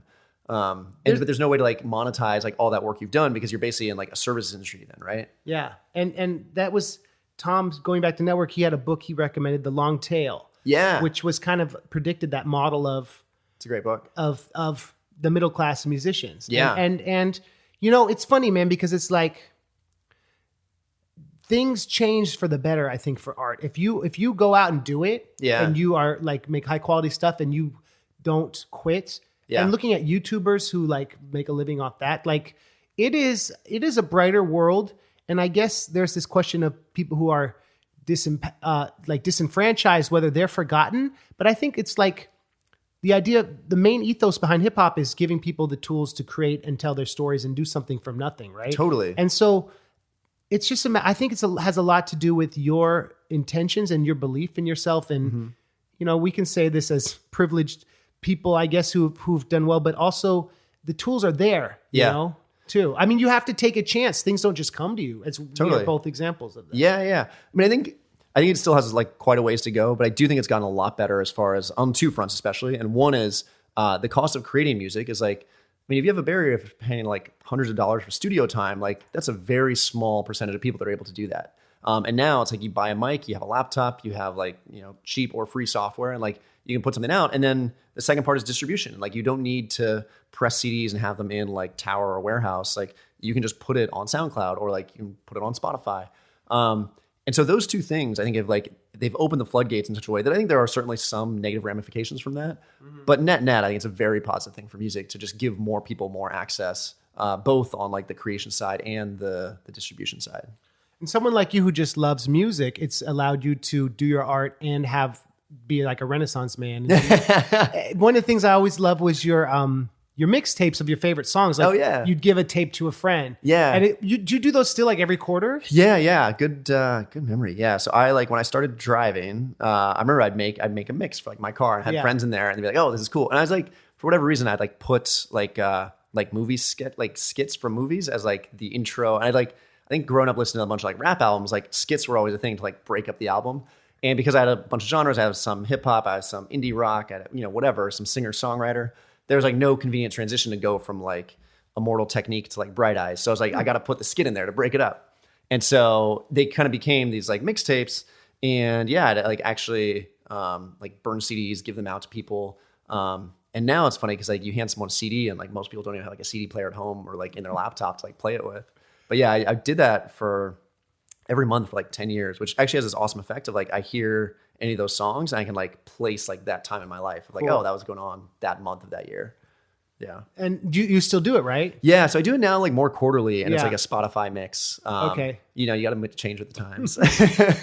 I was always excited when some of my jams would make your mixes. Oh, dude. Yeah. You've got a storied history of appearances on the mixes. That's actually, it'd be cool to look back and like see like the original, all the stuff that made it from like the early days of stuff going on. And like how your taste evolved too, right? I'm sure you would go back and your friends too, like these little time capsules. Totally. And I think one of the cool things though about taste is like, I still, like there's some stuff that I don't listen to as much anymore now, but when I listen to it, like, I don't think if I heard it for the first time, I necessarily appreciate it today, but I do have like a relationship with that music that gives me that like nostalgic feel of like, oh, I remember what it was like listening to music when I was like 17. And so it's funny now that a lot of these bands, like I saw Taking Back Sunday play like a year ago.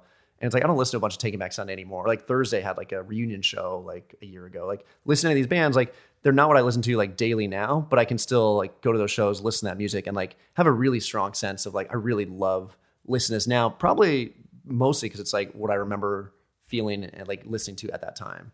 So I still have an appreciation for it. And I think that's why people like your mashups is because they remember both of those. Yeah. Either the new music and everyone remembers Biggie and it's a very disorienting but like fun feeling. Yeah, I hope so. That'd be a really cool effect if it does have that effect on people. So is the Nas Doubt was your last one? Did I pronounce that right? Yeah, you pronounced that right. That was a bit ago. So that was it was Nas with this band Washed Out. Mm-hmm. And so I sort of rotate between doing these like this sort of like single artist versus single artist for the full album. Yeah. And so that was the follow-up to the Biggie record. But yeah, so that was a couple years back. And then recently, the last thing I did was this like series of like seasonal EPs. And so the idea of like sort of like changing with the times is like understanding that people, like they're not sitting down to listen to like 60-minute records anymore. And so rather than doing one of those like every year, every couple of years, like doing sort of smaller bite size, like release a single and release like batches of like 5 songs. Okay. And so actually, yeah. Is that these frame things? Yeah. So, yeah. Okay. So we're busy. We're all busy, but good. That's something people say. That's the first one. Yeah. I mean, I guess. Volume 2, Volume 3. Sorry for the delayed response.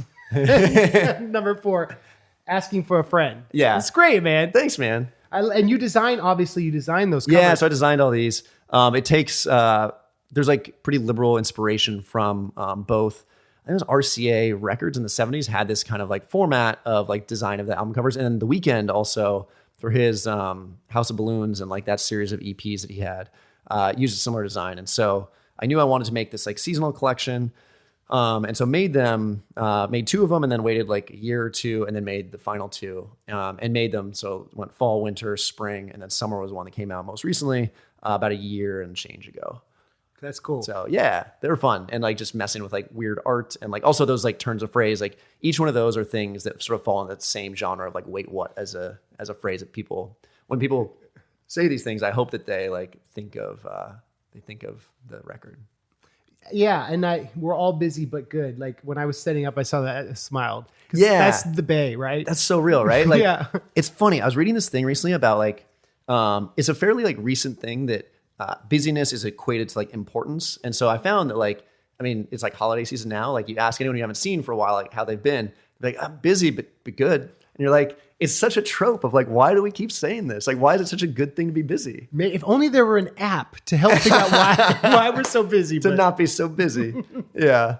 I don't know.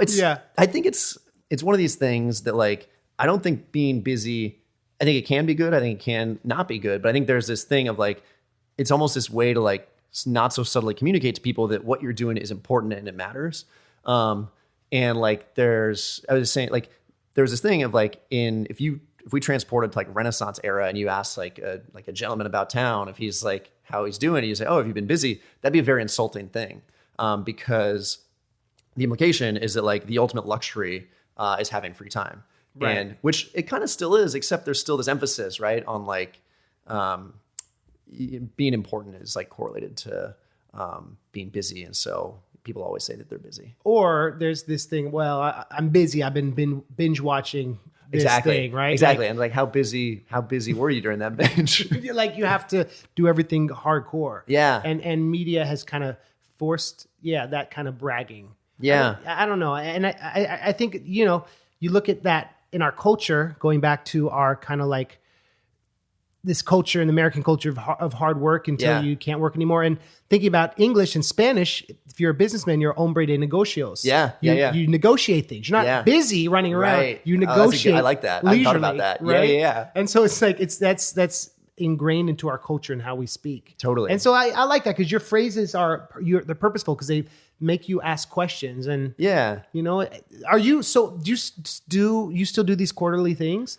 I haven't. So I sort of finished this set, but I need to think of what I want to do next. Because I did like doing this sort of this form factor. It's also, it let me like just pick more like recent stuff and kind of like put them out and like, not have the pressure of like putting out. Before when I put out a mixtape, it was basically going with that old format of filling up like a full CD's worth of music. So I'd have like a 80-minute mixtape, which like was cool to have, but is also, I think anytime you put out art, you need to think about like how much attention you're demanding of the listener or of the audience, right? Like if I send you a video, I'm like, yo, this is hilarious. And it's like a 19-minute YouTube video. You're like, this better be like really funny. Versus if I send you like a 10-second clip, you're like, oh, that was pretty good. Hence why Instagram is such a smash. Because it's our finite attention. Yeah, absolutely. And I think that's another thing. It's just like how much, when we're talking about why people, like I don't think people are lying when they say that they've been busy as much as one, there's sort of this like cultural ingraining from like media influence, but also it's like how we consume media of like our attention spans. I think I was reading something that our average attention span has gone down from like, I think it was like 12 seconds to like 8 seconds, which like that's a pretty massive like percentage change.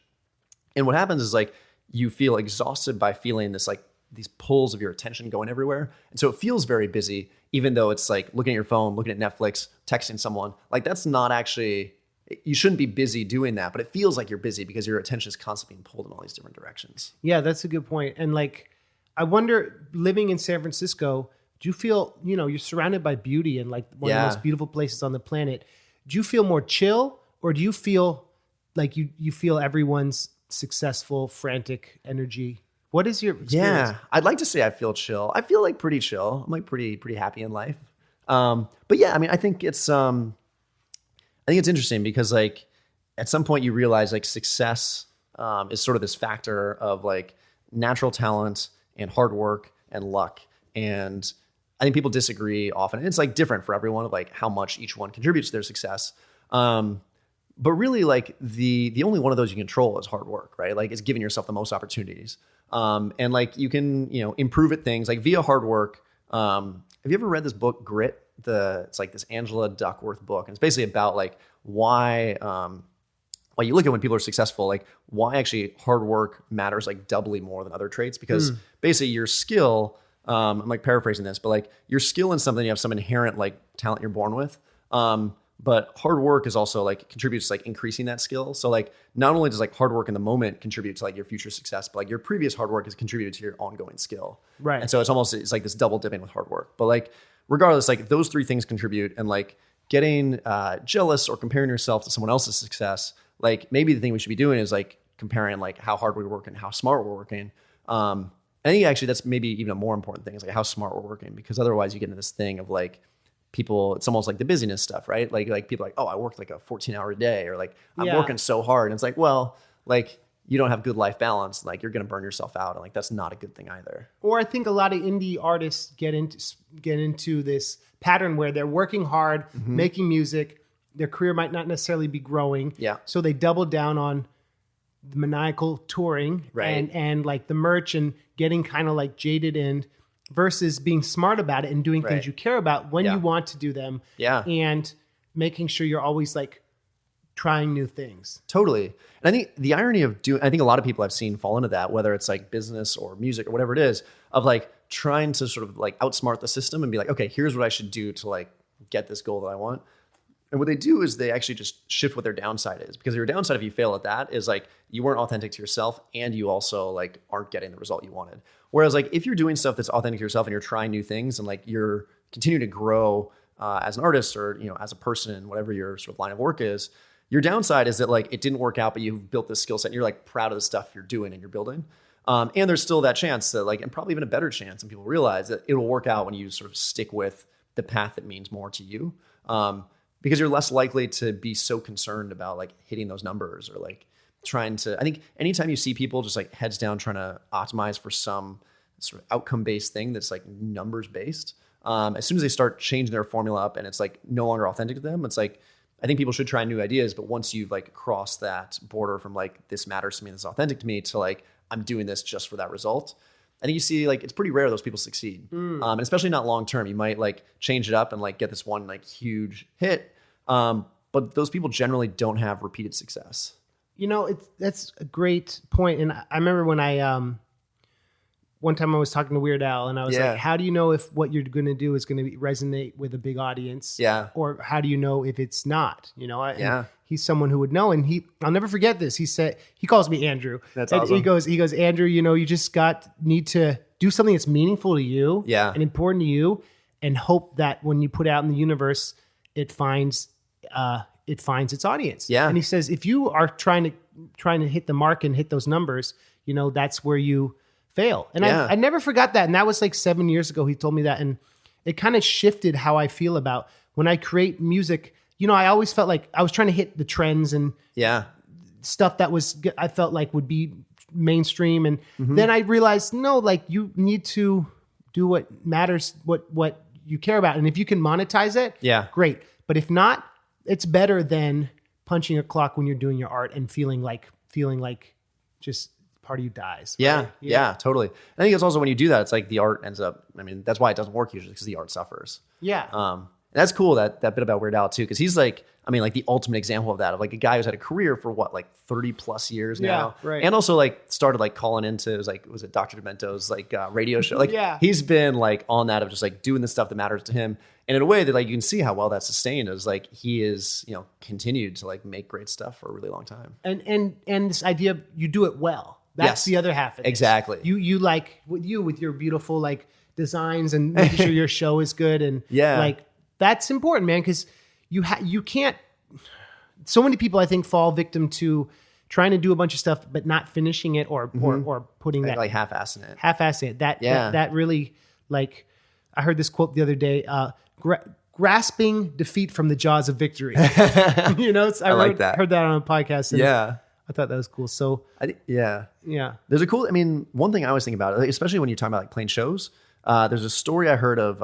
You know the band At the Drive-In that became like Mars Volta. Definitely. Yeah. So they there's a story of them. They got booked at a show at like a bowling alley when they were like, you know, no one like knew who they were. And I think there's like 3 people bowling there and like one guy watching because he was like heard of this band. And he shows up and like he told the story, it's like probably on Reddit or somewhere. It was just like they went just all out. Like you could have sworn they were playing like Madison Square Garden and like they were doing the full thing, going nuts, like giving it like everything they had. And the idea of like not taking for granted your audience and like making sure that you're putting out like high quality product that you're proud of. And that's a story that always stuck with me of like, you know, I've played shows for like 20 people before and I played shows for like thousands of people before, and like never taking either of those for granted, because if there are people there that have showed up and like committed their time to like see you play, it's like you really gotta deliver like the best show possible. That is, I always have this. It's interesting you mention it, because that's been a theme on this podcast. Yeah. You do it for real. Yeah. Or if there's only 20 or sometimes even less people. Yeah. Or if you're having a problem with the sound. Yeah.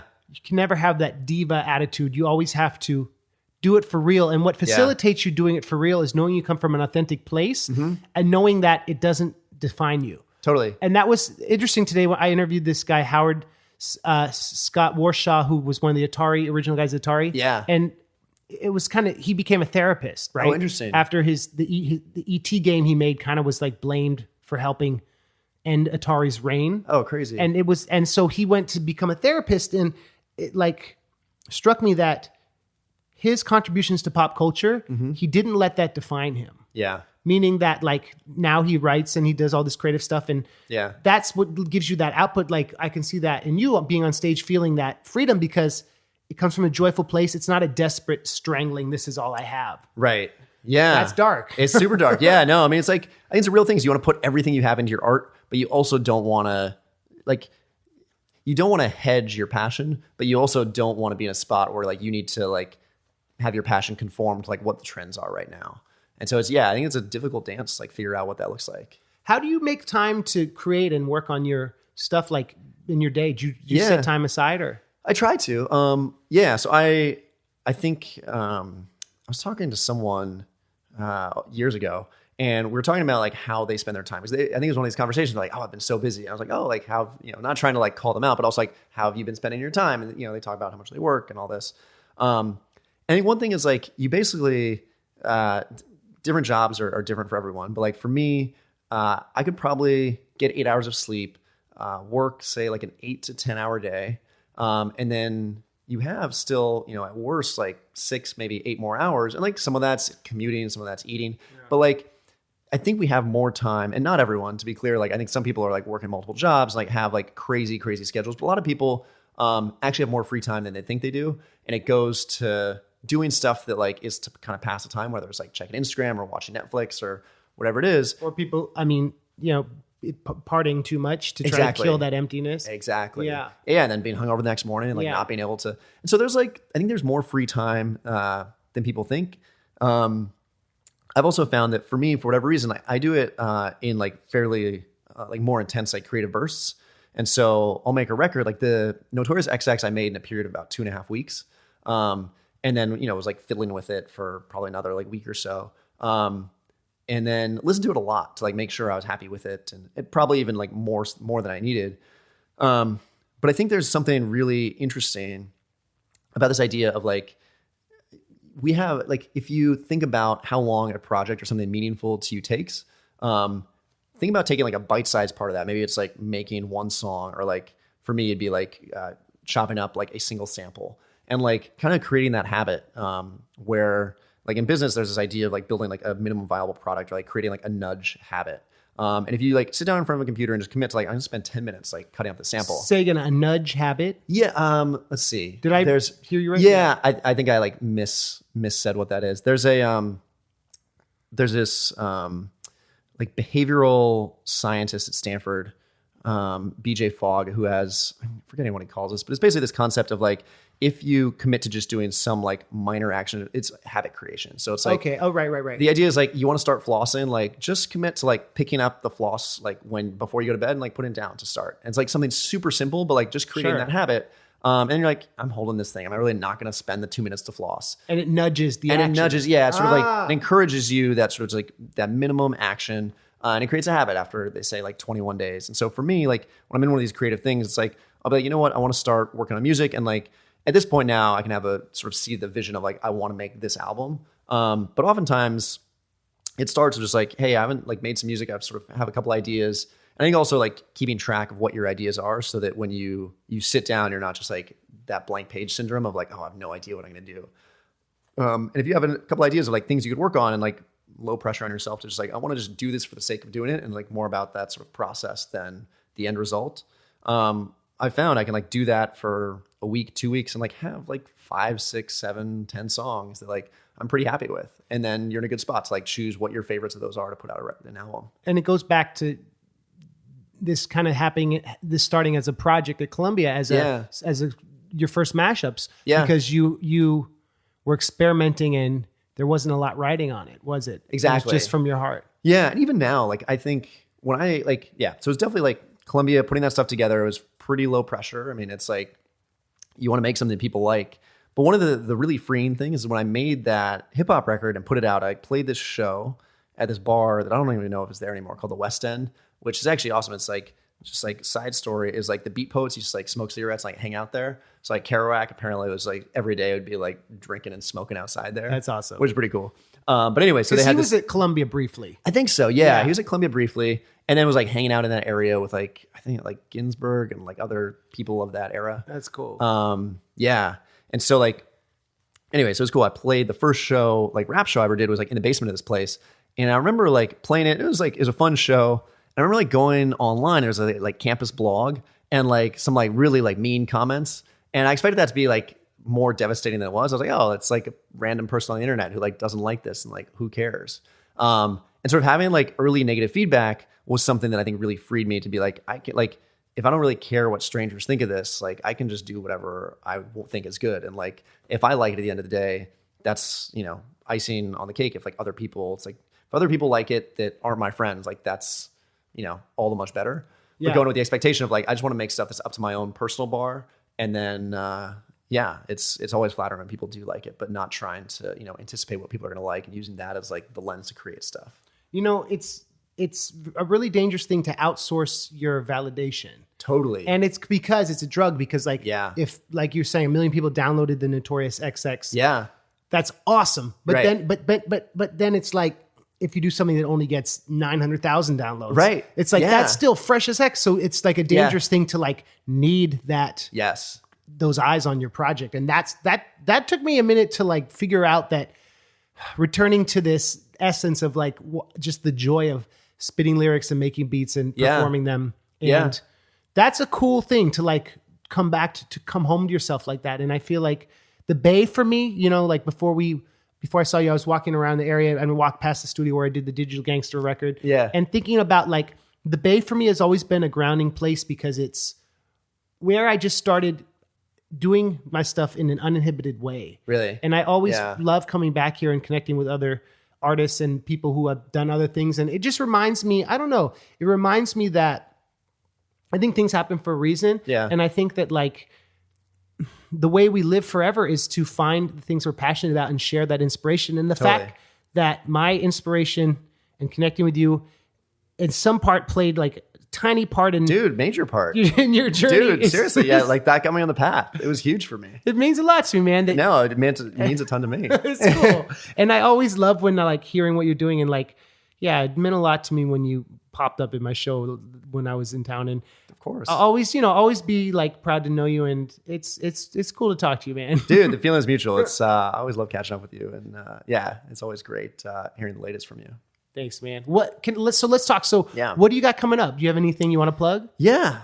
It's a great question. I have not been working on music for a bit. I have at this point, probably like 20 demos of stuff I've worked on since like midsummer. But usually what happens is like I'll like think about what I like. Usually it's like I'll take a break, like go somewhere. And so I'm going to Mexico with my family for like a week over Christmas. And usually on those, I'll be like just listen to a bunch of stuff and like start the wheels spinning around like, okay, like here are like cool samples or interesting things that happen in music this year. And one of the awesome things is like, because like we were talking before, there's just so much music out there available. There's a bunch of weird stuff that like comes out that I really like. And it's interesting, like a lot of, I don't know if you've been like following this, but like the next wave of hip hop has like pretty controversial as far as like what's popular. And like, to be totally honest, like I'm not on board with a lot of it, but like topically, you mean, or sonically? I think like who the artists are, and I think both. I mean, some like really popular stuff right now. I do like a lot of mainstream stuff. There's some like some rappers now where it's like their backgrounds and like they're like problematic people. And also, they feel very much like, you know, the like, without like saying anybody's names, like they're trying to like capture something with an audience that's very transient, sort of like teenage, just like quick hits kind of audience. Face tats and exactly, and glorifying like benzodiazepines. Exactly, that's exactly the thing. And it's, I do think that like there is certainly like some value in the production of that music, but like lyrically and sonically, as far as like voices go, I'm like not super into it. And it's too bad because I think it's been distracting from like what's been otherwise like a lot of like super awesome stuff that's been happening in music and in rap. And so I think like all going back to this idea of like, I have a lot of music that I've sort of bookmarked, like want to go back to, figure out if there are like samples that I'll pull from them. And yeah, we'll see. I think for me, like making records is a nice way to sort of like, sort of use that part of my brain again of like just doing something like my like day to day. I'm like doing design stuff and like creative stuff, but it's very different for me, like doing it with music. Cause I'm just listening to music all the time. And like, it's almost like, imagine you're like, you have like a pitcher and like the more you listen to music, it's like filling up. And like for me making a record, it's like, okay, you got to like empty some of that out and like sort of like take all these ideas that have been brimming for a while and like actually like make product with them.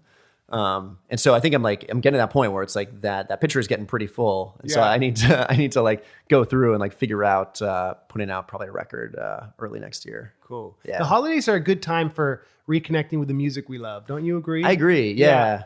It's like, do you find when you go home, like, do you talk to like friends from high school or like family much about music for like influence? There are a few people in my life who I always love to hear what they found entertaining about the year. Totally. And I like, there's like groups that I follow who like, maybe I check for what they did that year, if they did some weird stuff. And there's a group, Grand Buffet from Pittsburgh that I love. Totally. And they've done these really cool side projects. Lord Grunge did this really great series of noise records. Okay. That I've been listening to a lot. And I love those guys a lot because, I got to like play a show with them and that was awesome. And I've always loved how they just took mad chances. And so every year it's like a tradition for me to catch up on my Grand Buffet side project dish, Wait, do you play with them in New York? Yeah. Was it when you had the residency at, what was that spot called? Like Lower East Side? Oh, was it the Nuyorican? Nah, I'm going to forget the name of it. It was like, I want to say it was like 4 like weeks in a row, like once a week. Recently? No, this was like 2005 or 6. Yeah, I think... Where was that? Was it pianos? Yeah, it was that era, but this was at the Bowery Poetry Club. Yeah, okay. And it was part of CMJ. Okay, when I got to play with them, but I was doing those shows at pianos. Okay, which you have a good memory. Yeah, well. I like to connect the dots with groups that were important to me and see what they're doing, and I think there's more satisfaction if. I have a few friends who have similarly esoteric tastes, right? Totally. Do you find that too? Like you, I don't know, go back and listen to new stuff by artists you haven't. Totally. Yeah. I mean, I think like, I saw Sage Francis come through probably like 7 months ago, 8 months ago. You went? Dude, totally went. Was it good? It was at Elbow Room. Yeah. Dude, was he awesome. with B. Dolan? Yeah, he was. Cool. I think B. Dolan opened. Yeah. It's funny because they're like both like the big like bearded dudes. Yeah. Got that whole aesthetic. But yeah, it was incredible. It was cool seeing him at like a smaller venue too, because he just like controls an audience and like his vocal control and his flow and breath control is just like next level. He's like KRS in that he's always a great live MC. Yeah. No matter what. Yeah. With a band or just with tracks. Yep. Like Sage is pretty unstoppable. Yeah. He was pretty cool. That's and cool. then that reminded me because I think like Atmosphere came out with an album recently-ish. I haven't heard it. But yeah, that's another one. I have it bookmarked. I'm like, I got to go back and check this out. And I mean, there's been like, it's funny, like Eminem, Lil Wayne, Kanye, like all these guys who have been listening to it for a long time have had new albums come out this year that I've given some attention to, but like we'll probably go back and get my fresh take on. I like that Eminem record. Yeah. Like I like what I've heard for sure. It's Ashley and I were listening on our honeymoon and I associate with like, we went to British Columbia. Oh, amazing. And driving through the mountains and listening to it. And he just still has that lyrical fire. Yeah. And, like, I thought it was a good record. And then when he came back with the MGK Retaliation. Yeah. You just still got it. You still got it. You don't want to mess with Eminem. You can't. And you can't. You can't sleep on him. You always have to check for what Eminem's doing. It's good. Like it's interesting. Like the samples he pulled, and also he got that guy Joyner Lucas on it. Yeah. Who I think is like a really dope new rapper. Like he's one of those guys I think of when I think about like the face tat rappers who are like taking up a lot of attention. When they're like people like if they're trying to pay attention to rap and they just see that, they're like, oh, like new rap is not good. It's like, well, you're missing out on guys like him who are like doing really awesome stuff. And great concepts and great videos. Exactly. Great videos.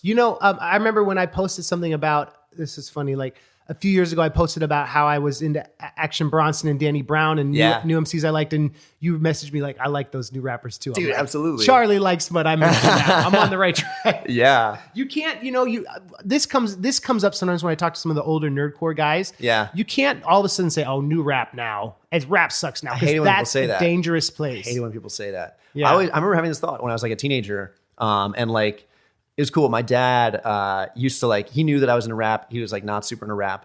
But like he would like experiment with it. Like I remember one time hopping in and he had like the Outkast like Speaker Box Love Below album in his car. Way to go, Dad. Yeah, I was like, that's awesome. Yeah, and I remember him like I think Kanye, he got like a Grammy nom for his first album for College Dropout. And like I remember my dad like got that album and was just like, and not like got it for me as a gift, just like had it around. I was like, dude, that's awesome. And I remember thinking like how cool that was to like, there's a lot of studies about like people's favorite music is like the stuff that they grew up listening to, and like debates or if it's around the time you're like 13 or 18 or whatever it was.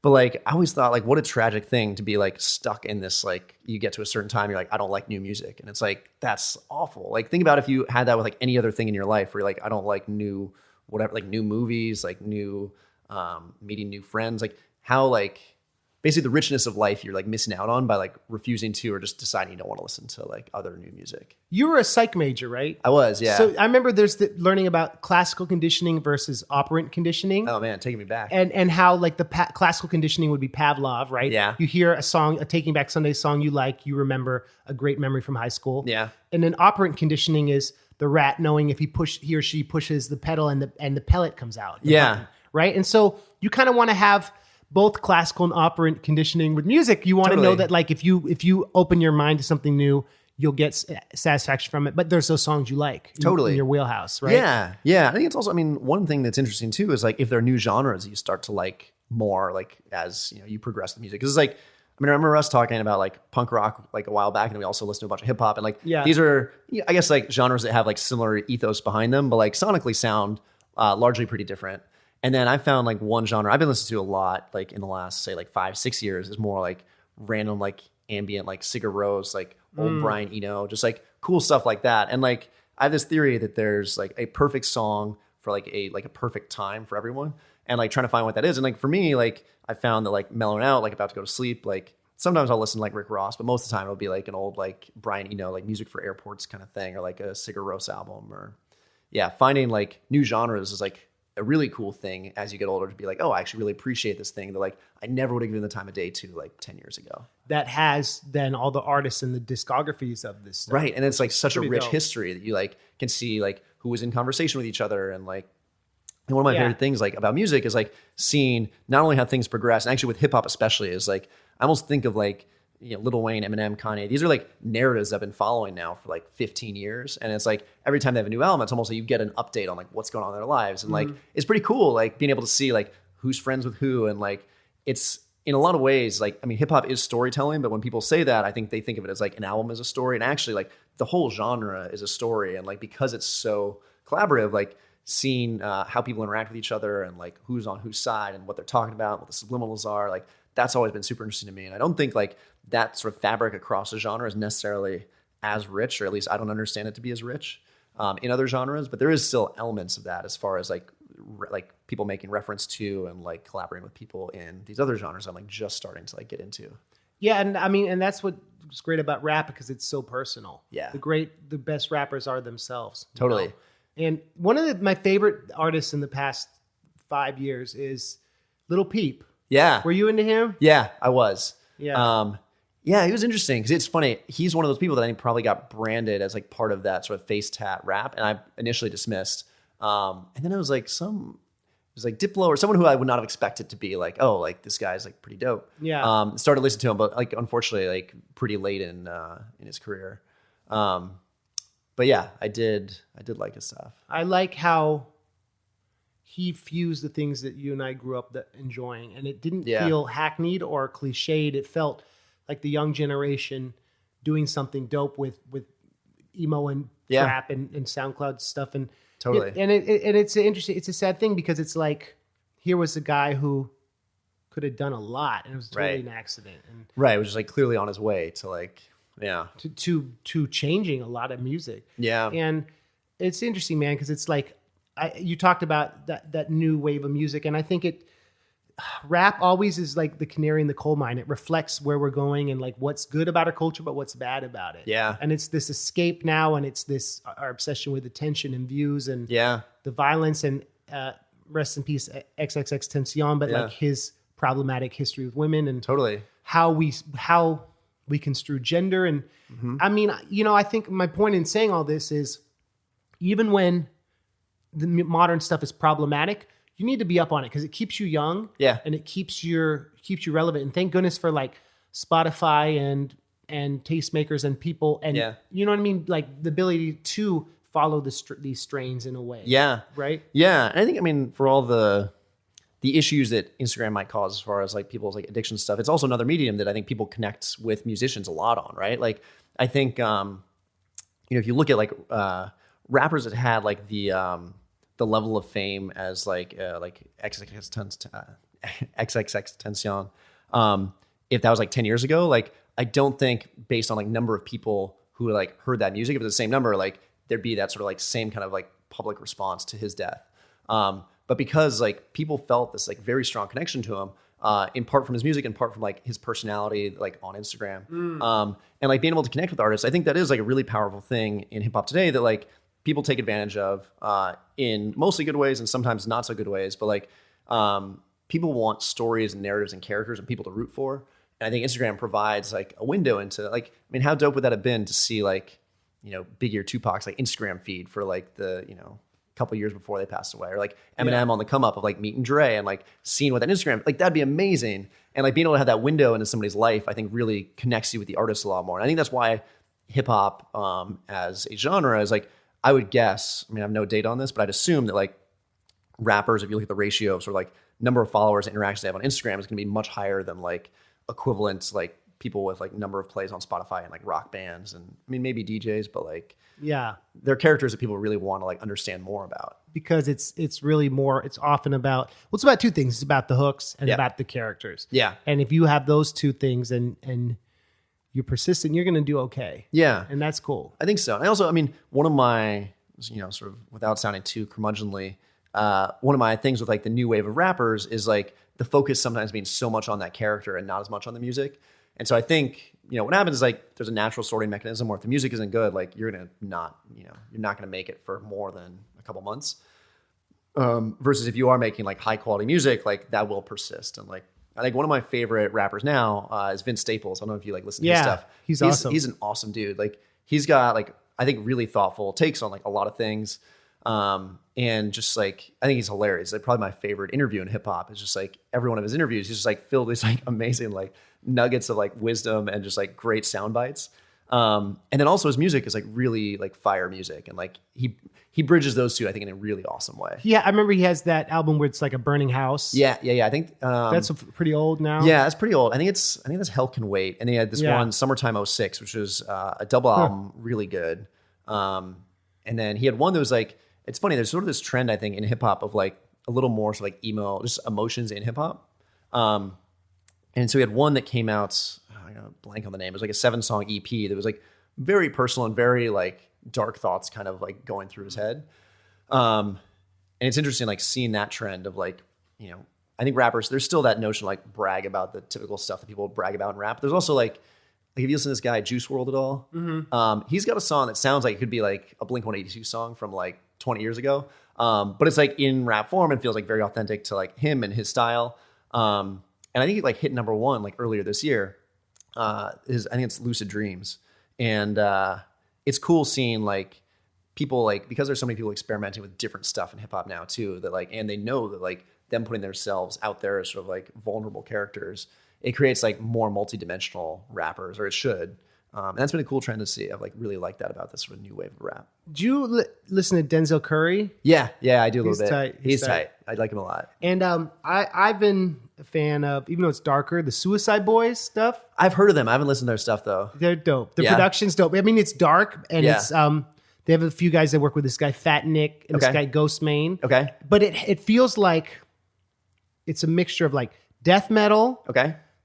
The better, older ICP stuff. Nice. And like modern, heavy, angry rap mixed with like punk rock. Nice. And it's the songs are short. Okay. And it's very atmospheric. Give them 10 minutes of your time. Okay. And I think that like if you're in like an angry mood or like working out or something, it is perfect. Like I have a playlist of like 500 of my favorite songs in that, and all the people they work with, you know, it's just, God, it's like, it makes me so happy that hip hop is in this creative place you talked about, where it's about just being real, being yourself. Yeah. I think it's cool. I mean, there's like kind of something for everyone, right? Like you have like the very intellectual hip hop, you have like trap hip hop, you have like good, like gangster rap. And it's like, not everything has to be for everyone. It's like, I think it's actually like a very good thing to have like this sort of broadening of hip hop where it's not just like whatever like the popular stuff is and then like other stuff gets forgotten. And so, yeah, I mean, I've like, it's been cool like having different rappers, different groups, like, and also like seeing them like kind of bridge genres too, of like, you know, you have someone who's making what might be more sort of introspective, like mellow hip hop, like hop on a track with someone that you would never think is a match for them. Like Action Bronson has this record that came out that he got like A$AP Rocky to like do a verse on, and it like works really well. And so like seeing that kind of like sort of like cross genre, cross like subgenre collaboration, and seeing them sort of like push each other to like different places they might not go otherwise, I think that's really dope. I think it's a really cool vibe. Well, as someone who's done a lot in your music with like mixing things up and mashing things together, that's like, I could tell why you like appreciate that. Chalie, where do you send people to follow you and to like keep up on your stuff? Yeah. Good question. I mean, it's Wait What Music has all my music stuff. And I like spend too much time on Twitter. CKUB as in boy AL. Just C Kubal on Twitter. And so yeah, I'm, you know, post some of my stuff, post random musings, post things I find interesting on the internet. When we started this interview, I got here like right before you, and you rolled up on your it's a motorcycle? It's a motorbike. So it's like a Vespa type scooter. So I always like feel weird saying it's a scooter. You tell somebody you have a scooter and people think you're on like a razor scooter, but there's not a good word. I've been stumped on like what to call this thing. 'Cause I don't want to call it a scooter, but like motorbike is like, it's a forced term. Motor scooter. Sounds like motor scooter though. Sounds like one of those things that like an elderly person has as like a wheelchair replacement through Walmart. And like, I'm not trying to do that. So I don't know. Let's say your bike. My bike. You roll up and your dog is sitting in this really cool like thing you've constructed with goggles on. Yeah. It's actually, so funny fact about those, they're called doggles when you have them for a dog. Yeah. So he's got his doggles on. I love that stuff. It's actually, the bike was in the shop like 2 weeks ago, and I realized I was like not as like happy or energetic. I was like, oh, what's like different?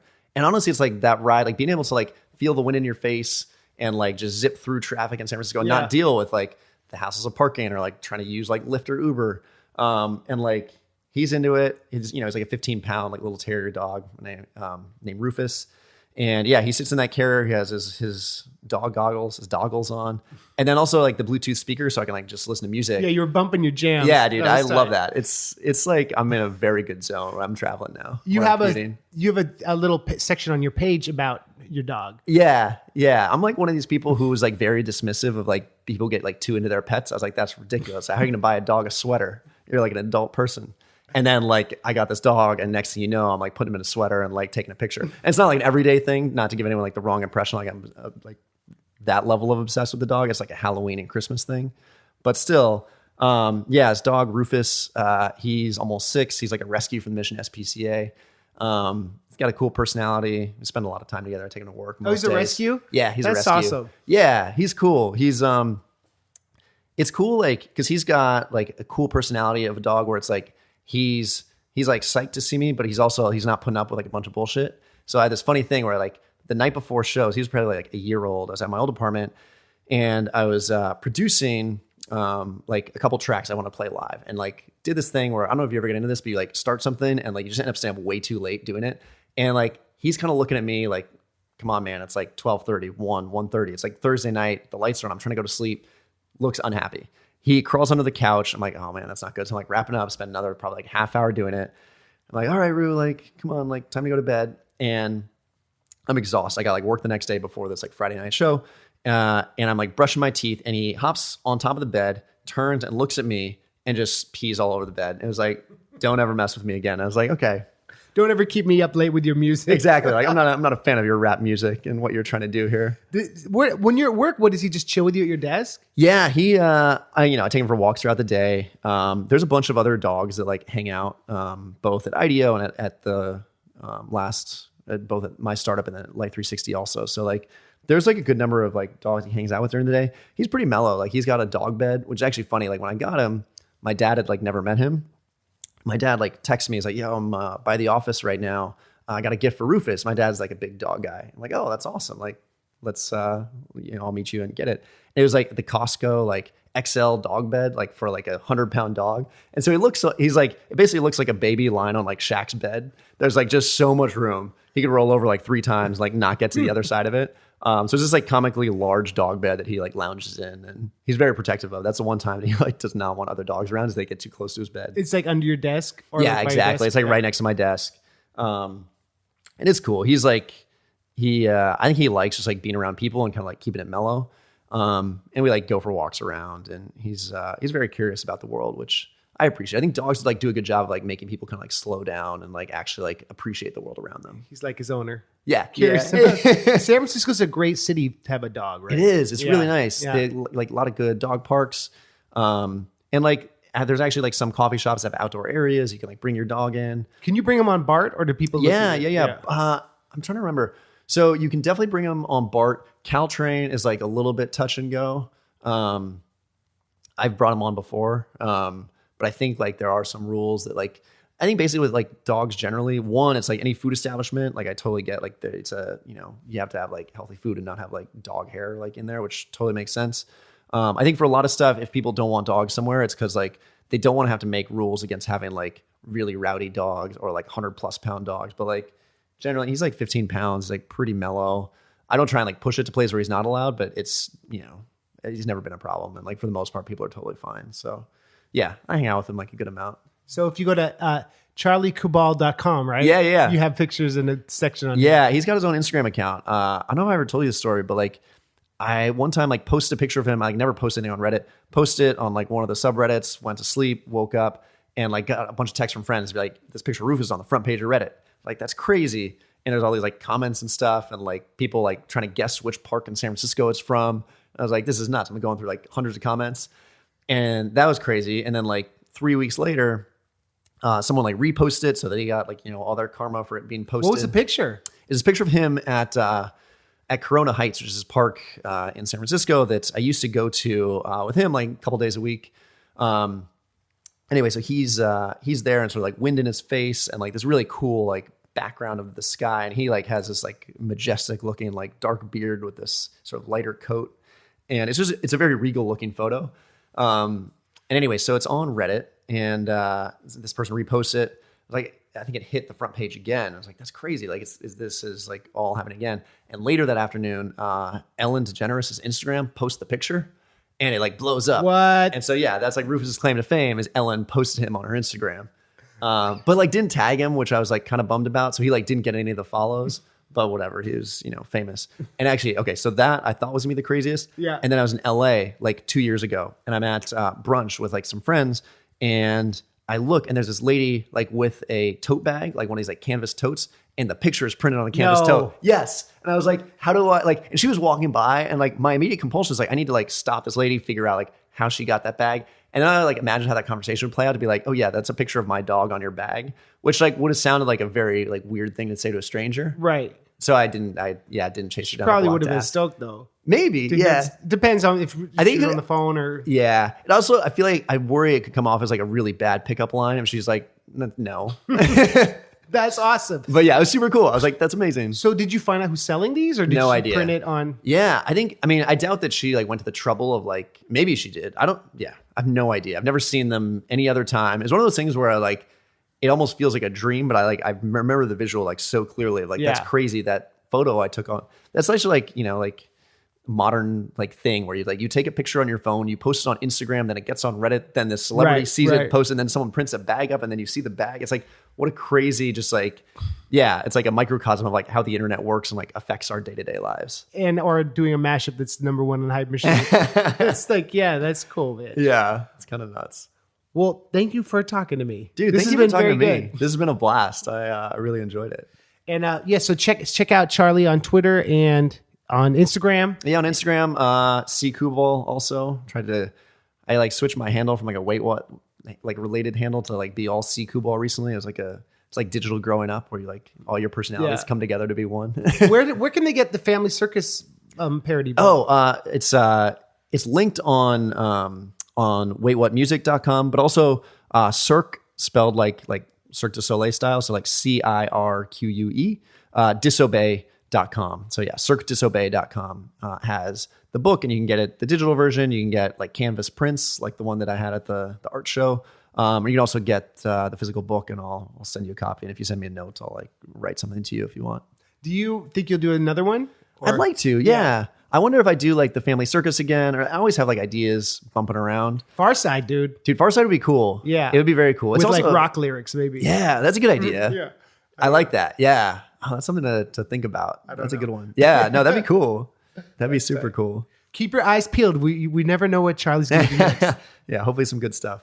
Thanks, buddy. Thanks a lot, man.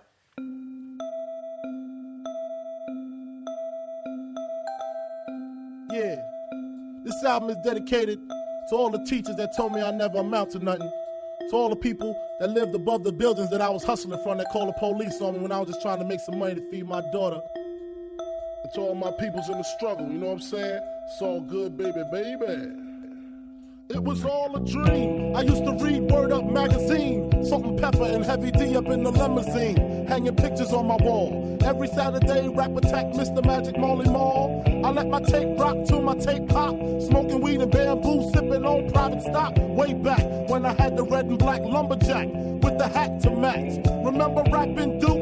The hard, you never thought that hip hop would take it this far. Now I'm in the limelight cause I rhyme tight. Time to get paid, blow up like the world trade. Born sinner, the opposite of a winner. Remember when I used to eat sardines for dinner? Peace to Ron G, Brucey B, Kid Capri, Funk Master Flex, Love Bug, Star Ski. I'm blowing up like you thought I would. Call a crib, same number, same hood. It's all good. Watch things on VCR.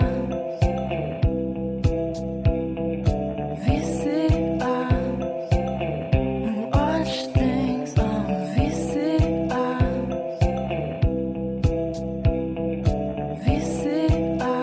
I made the change from a common thief to up close and personal with Robin Leach. And I'm far from cheap. I smoke skunk with my peeps all day. Spread love, it's the Brooklyn way. The Moet and Alizé keep me pissy. Girls used to diss me. Now they write letters cause they miss me. I never thought it could happen, this rapping stuff. I was too used to packing gats and stuff. Now honeys play me close like butter play toast. From the Mississippi down to the East Coast. Condos in Queens, indo for weeks. Sold out seats to hear Biggie Small speak. Living life without fear. Putting 5 carats in my baby girl ear. Lunches, brunches, interviews by the pool. Considered a fool cause I dropped out of high school. Stereotypes of a black male misunderstood. And it's still all good, Watch things on VCR.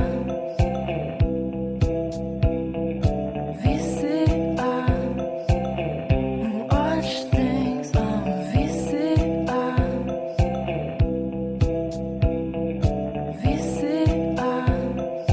Super Nintendo, Sega Genesis. When I was dead broke, man, I couldn't picture this. 50-inch screen, money green leather sofa. Got 2 rides, a limousine with the chauffeur. Phone bill about 2 G's flat. No need to worry, my accountant handles that. And my whole crew is lounging, celebrating every day, no more public housing. Thinking back on my one-room shack. Now my mom pimps a act with minks on her back. And she loves to show me off, of course. Smiles every time my face is up in the sauce. We used to fuss when the landlord dissed us. No heat, wonder why Christmas missed us. Birthdays was the worst days. Now we sip champagne when we thirsty. Damn right I like the life I live. Cause I went from negative to positive and it's all.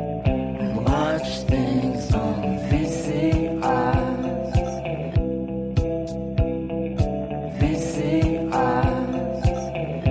Watch things on VCR.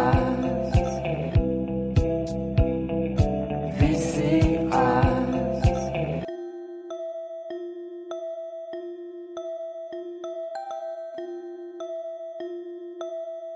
you got a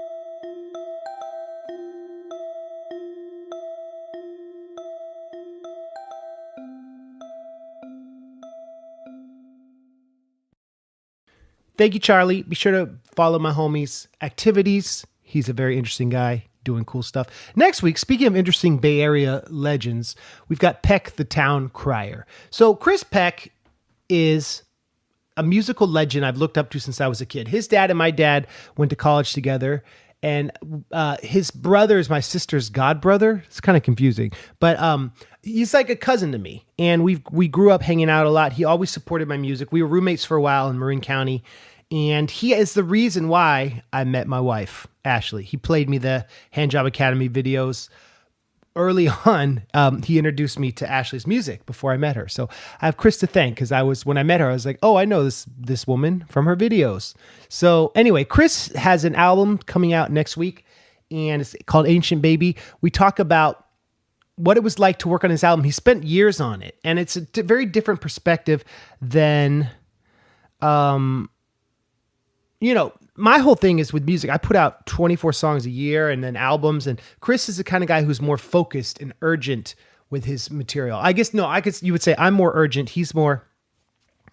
Chris is kind of more laid back, but I wouldn't say laid back. He takes a lot of care in every song, every riff, every note. And he's built a really cool scene in Fairfax, California. He's really known there. He teaches guitar, and he is respected. And so his show is going to be a great premiere. So be sure to check that out. That's next Monday. And then our tour starts a week from tomorrow. It's all good. Thanks for listening to the MC Lars podcast. Thanks, Charlie, for being on. To check out my entire archive of music and the new fan requested songs, please go to patreon.com/MCLars. And please tell a friend about the podcast. And please stay joyful. Thank you for listening. Thank you for listening.